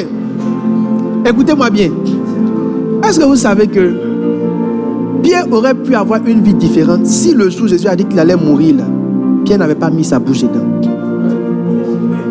Il aurait juste dit laisser l'affaire du gars. Mais comme il a dit au gars, tu es insensé de parler de mort. Tu es insensé de prétendre être courageux devant la mort. On dit ok, toi seulement, rendez-vous. Il y a une chose que tu as dite à un moment donné qui a donné droit à un esprit de te réclamer. Maintenant, Jésus a dit à Pierre, au fait, ce que tu vas vivre, on appelle ça une réclamation. Il dit, Simon, Satan... Mais vous savez ce que réclamer veut dire? Réclamer, là, ça veut dire que tu dois quelque chose qu'on vient prendre. Mais qu'est-ce que Pierre devait au diable pour que le diable vienne réclamer quelque chose? Pierre a voulu faire passer Jésus pour un immature devant ses propres enfants. Alors qu'il essayait simplement d'essayer d'être courageux. Le domaine dans lequel il a voulu faire passer Jésus pour immature, là, c'est un domaine dans lequel il n'a jamais eu de force. 2, c'est le domaine dans lequel Satan aussi est venu l'éprouver. Au lieu d'admirer le courage de ton maître devant la mort, tu t'es dit que c'est un inconscient. Donc les démons sont venus aussi te montrer qu'il n'était pas inconscient, mais il était amoureux de son père.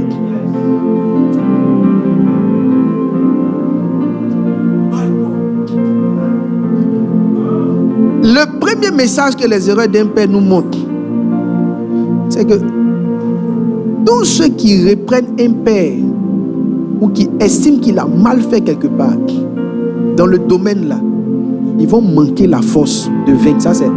2, dans le même domaine, ils seront éprouvés aussi. Si ton père a fait une erreur, que tu n'as pas fait attention à comment tu parles, dans le même domaine. Écoutez, moi je suis pasteur, tout ce que j'écoute dans la vie générale, c'est qu'ils n'ont pas aimé chez leur papa. C'est la même chose qu'ils font. Ils ne comprennent pas. Ce n'est pas ce que tu n'aimes pas que tu évites. C'est ce dont tu ne parles jamais. C'est ce qui ne vient pas dans ta vie. J'ai lu un livre. Il y a un gars, son père était violé, il frappait sa mère. Le gars était en colère. Il a parlé contre la colère de son père. Lui-même qui s'est marié. Il a tellement frappé sa femme que le père de sa femme l'a tué en le fusillant. Il n'a pas été rempli de compassion. Il a été rempli d'indignation. Il n'a pas été, il s'est pas dit que papa là, c'est un homme bio. Un gars comme Noé. Vous imaginez la dépression de Noé? Vous imaginez la dépression de Noé? Vous tous qui êtes ici là, s'il y a un déluge et puis tu apprends que tous ceux-là sont morts et que c'est toi et puis ta femme vous êtes restés, tu penses que tu seras en paix? Noé avait une famille. Il avait des frères, il avait des amis. Il a grandi quelque part. L'eau a tué tout le monde. C'est vrai, il est sorti vivant. Mais à un moment donné, le souvenir de son passé a commencé à l'affecter. Peut-être pour noyer cette douleur d'avoir perdu tous ses parents dans le déluge là. Il a pris 2 bouteilles de vin pour essayer d'enlever la dépression de son cœur. Son fils Cam n'a pas vu un père malheureux. Malheureux de se retrouver seul avec que ses enfants. Ses amis sont morts. Si Noé est né, si Noé est vivant, c'est qu'il avait papa et puis maman. C'est que Noé devait avoir une famille. Tout cela, le déluge les a tués. Si c'est toi, est-ce que tu ne vas pas chercher un moyen de noyer ta peine? Pourquoi vous n'avez pas vu dans l'erreur de votre père la faiblesse d'un homme qui recherchait de l'aide? Pourquoi vous n'avez pas vu dans l'erreur de votre père l'envie de bien faire, mais il n'a pas pu bien faire? Souvent on peut être colérique, mais pas parce qu'on peut être colérique. Nous-mêmes on cherche la solution. Cette génération, celle que je vois dehors, celle qui est rentrée dans les églises et qui a décimé les églises, est une génération sans cœur. C'est une génération sans cœur. Mon père est mort il y a 1 an. Moi, Yannick Jati, Dieu m'est témoin. S'il y a une chose que je ne fais pas pour l'homme, c'est pleurer. Je ne pleure pas pour l'homme. Je pleure quand j'adore, mais je ne pleure pas pour l'homme. J'ai pleuré au funérailles de mon père. Je me suis surpris il y a 3 mois, être assis seul, les larmes aux yeux. J'avais envie de voir mon papa. Et ça me revient, j'ai envie de voir. Je disais à ma grande soeur la semaine passée, j'ai dit, même pas plus tard que quelque chose, je disais dans mon cœur, j'ai envie de voir mon papa. Même hier, je disais encore au Seigneur, j'ai dit, merci Seigneur, mon père a été un très bon père. Hier, j'étais en train de payer des chaussures pour mes enfants. Et quand je payais les chaussures, j'ai pensé à mon père. Je me suis dit, c'est que mon papa a vraiment été un bon papa. J'avais vraiment envie de le voir. La perte d'un père seulement, regardez la douleur que ça me fait. Maintenant, imaginez Noé qui a perdu tous ses amis, son village, ses connaissances d'enfants. Même pas qu'ils sont morts bien, ils sont morts noyés. Il s'imagine comment l'eau était en train d'envahir. Noé a connu ses neveux, les enfants de ses frères, qu'il a fréquenté. Il s'imagine les enfants là être en train d'être noyés. Même s'il a eu la grâce lui seul de s'en sortir, le souvenir de ça, à un moment donné, ça pèse. Il s'est caché de ses fils pour aller pleurer et noyer sa peine dans du verre. Mais son fils a regardé et dit, c'est un inconscient. Vous savez le chemin que vous n'avez pas encore fait là. Ne regardez pas ce chemin là pour insulter les pères.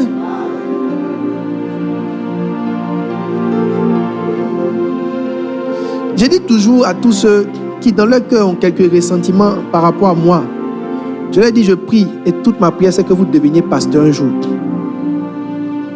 Que vous soyez à ma place. Et tu auras plus de compassion pour moi. Tu vas te rendre compte que ce n'est pas facile. La première chose que l'erreur d'un père doit t'enseigner, c'est que là où ton père est tombé, c'est là aussi que tu es susceptible de tomber.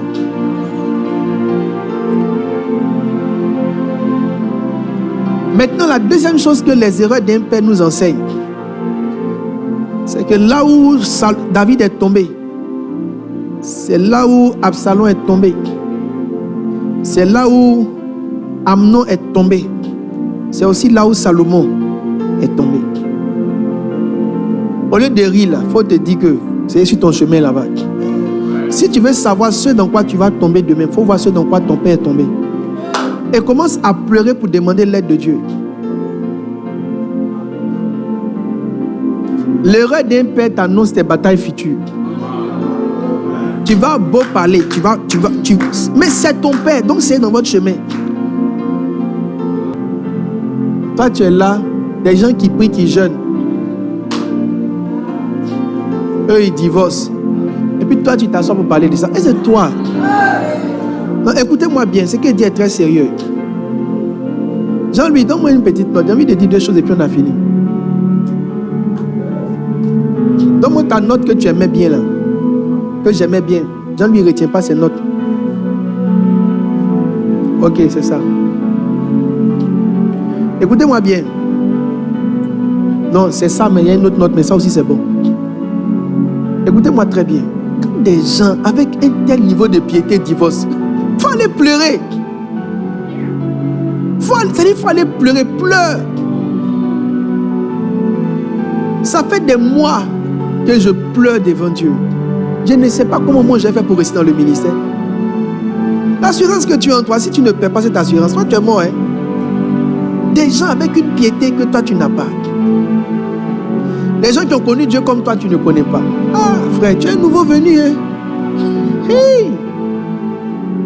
Donc quand tu es dans une lignée spirituelle, il ne faut pas bavader. Quand tu vois où ils sont morts là, pleure en même temps. Qui me délivrera? Qui me délivrera?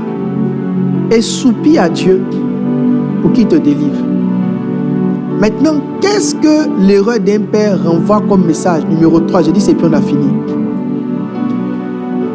L'erreur d'un père, pour toi, c'est l'opportunité que Dieu te donne de décider comment toi tu seras traité quand tu vas tomber.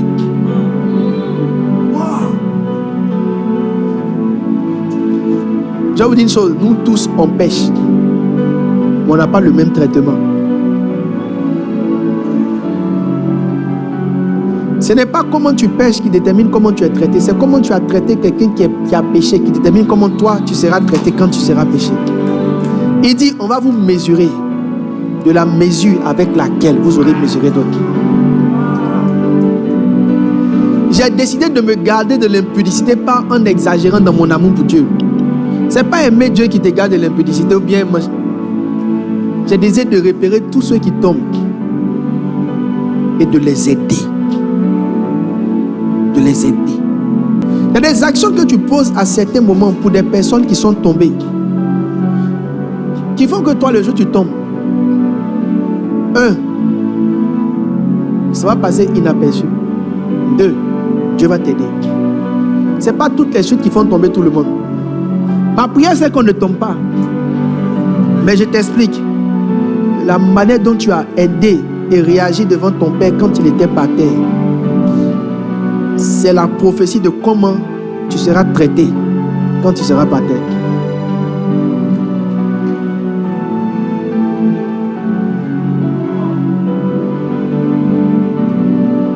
Que Dieu te bénisse.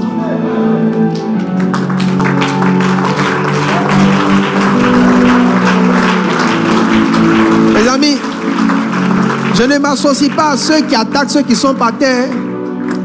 Je ne fais pas ça d'eux. Si tu n'es pas humble, pour avoir pitié pour toi-même. Soyez humble et ayez pitié de vous-même. Dans cette église, ne parlez pas des gens. Ne parlez pas des gens qui tombent. Ne parlez pas des erreurs des autres. Ne vous mettez pas avec ceux qui parlent de ceux qui sont faibles. Ne brisez pas les roseaux qui faiblissent. Ne vous alignez pas sur la ligne de ceux qui prennent plaisir à voir les autres par terre. De ceux qui ont quelque chose à dire quand les autres sont par terre. Si les mêmes esprits se concentrent sur toi, tu vas faire pire que ce que l'autre a fait. Ce sont des esprits qui sont concentrés sur Pierre. Assieds-toi rapidement. Et puis on va conclure. Quelqu'un est fâché? Quelqu'un est content? Vous n'êtes ni content ni fâché.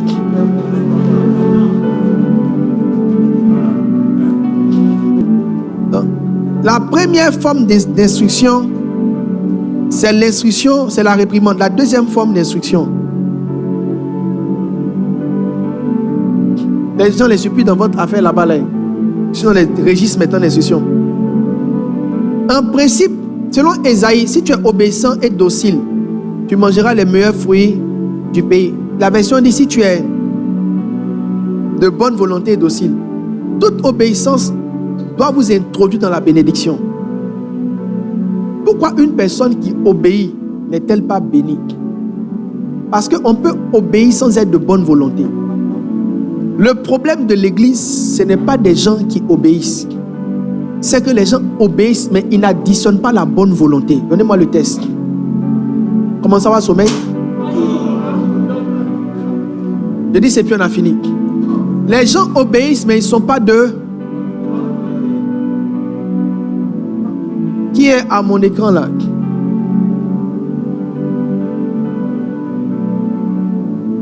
Donc,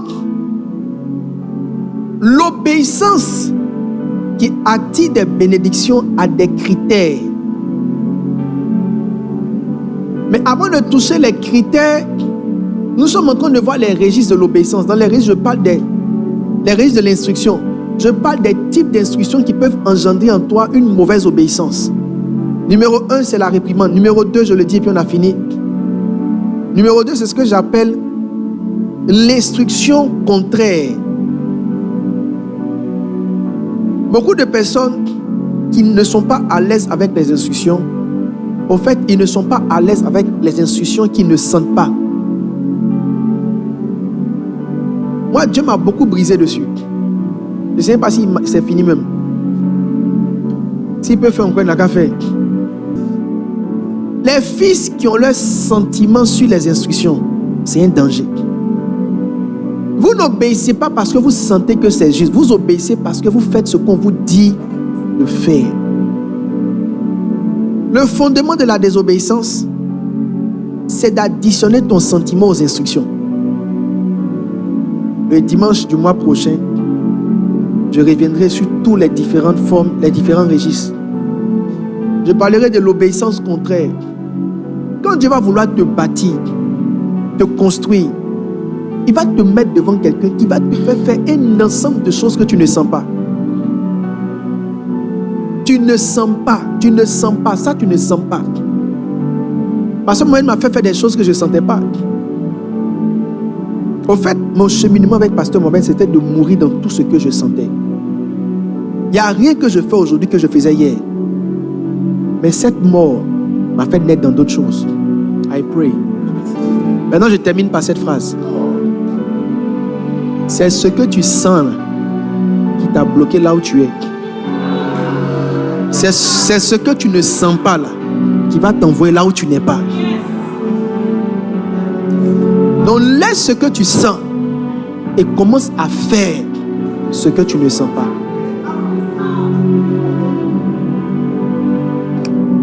Prions. Père, donne-nous la grâce d'être à ton image, d'avoir un profond esprit d'obéissance, de ne pas soumettre notre obéissance aux choses que nous ressentons. Non, Seigneur, apprends-nous l'obéissance, apprends-nous certaines choses, apprends-nous à marcher comme toi, apprends-nous à marcher comme toi, apprends-nous, Seigneur.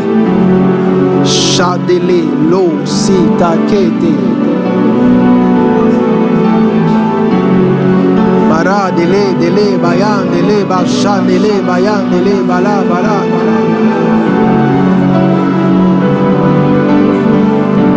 Merci pour ta grâce. Je prie pour toi dans le nom de Jésus.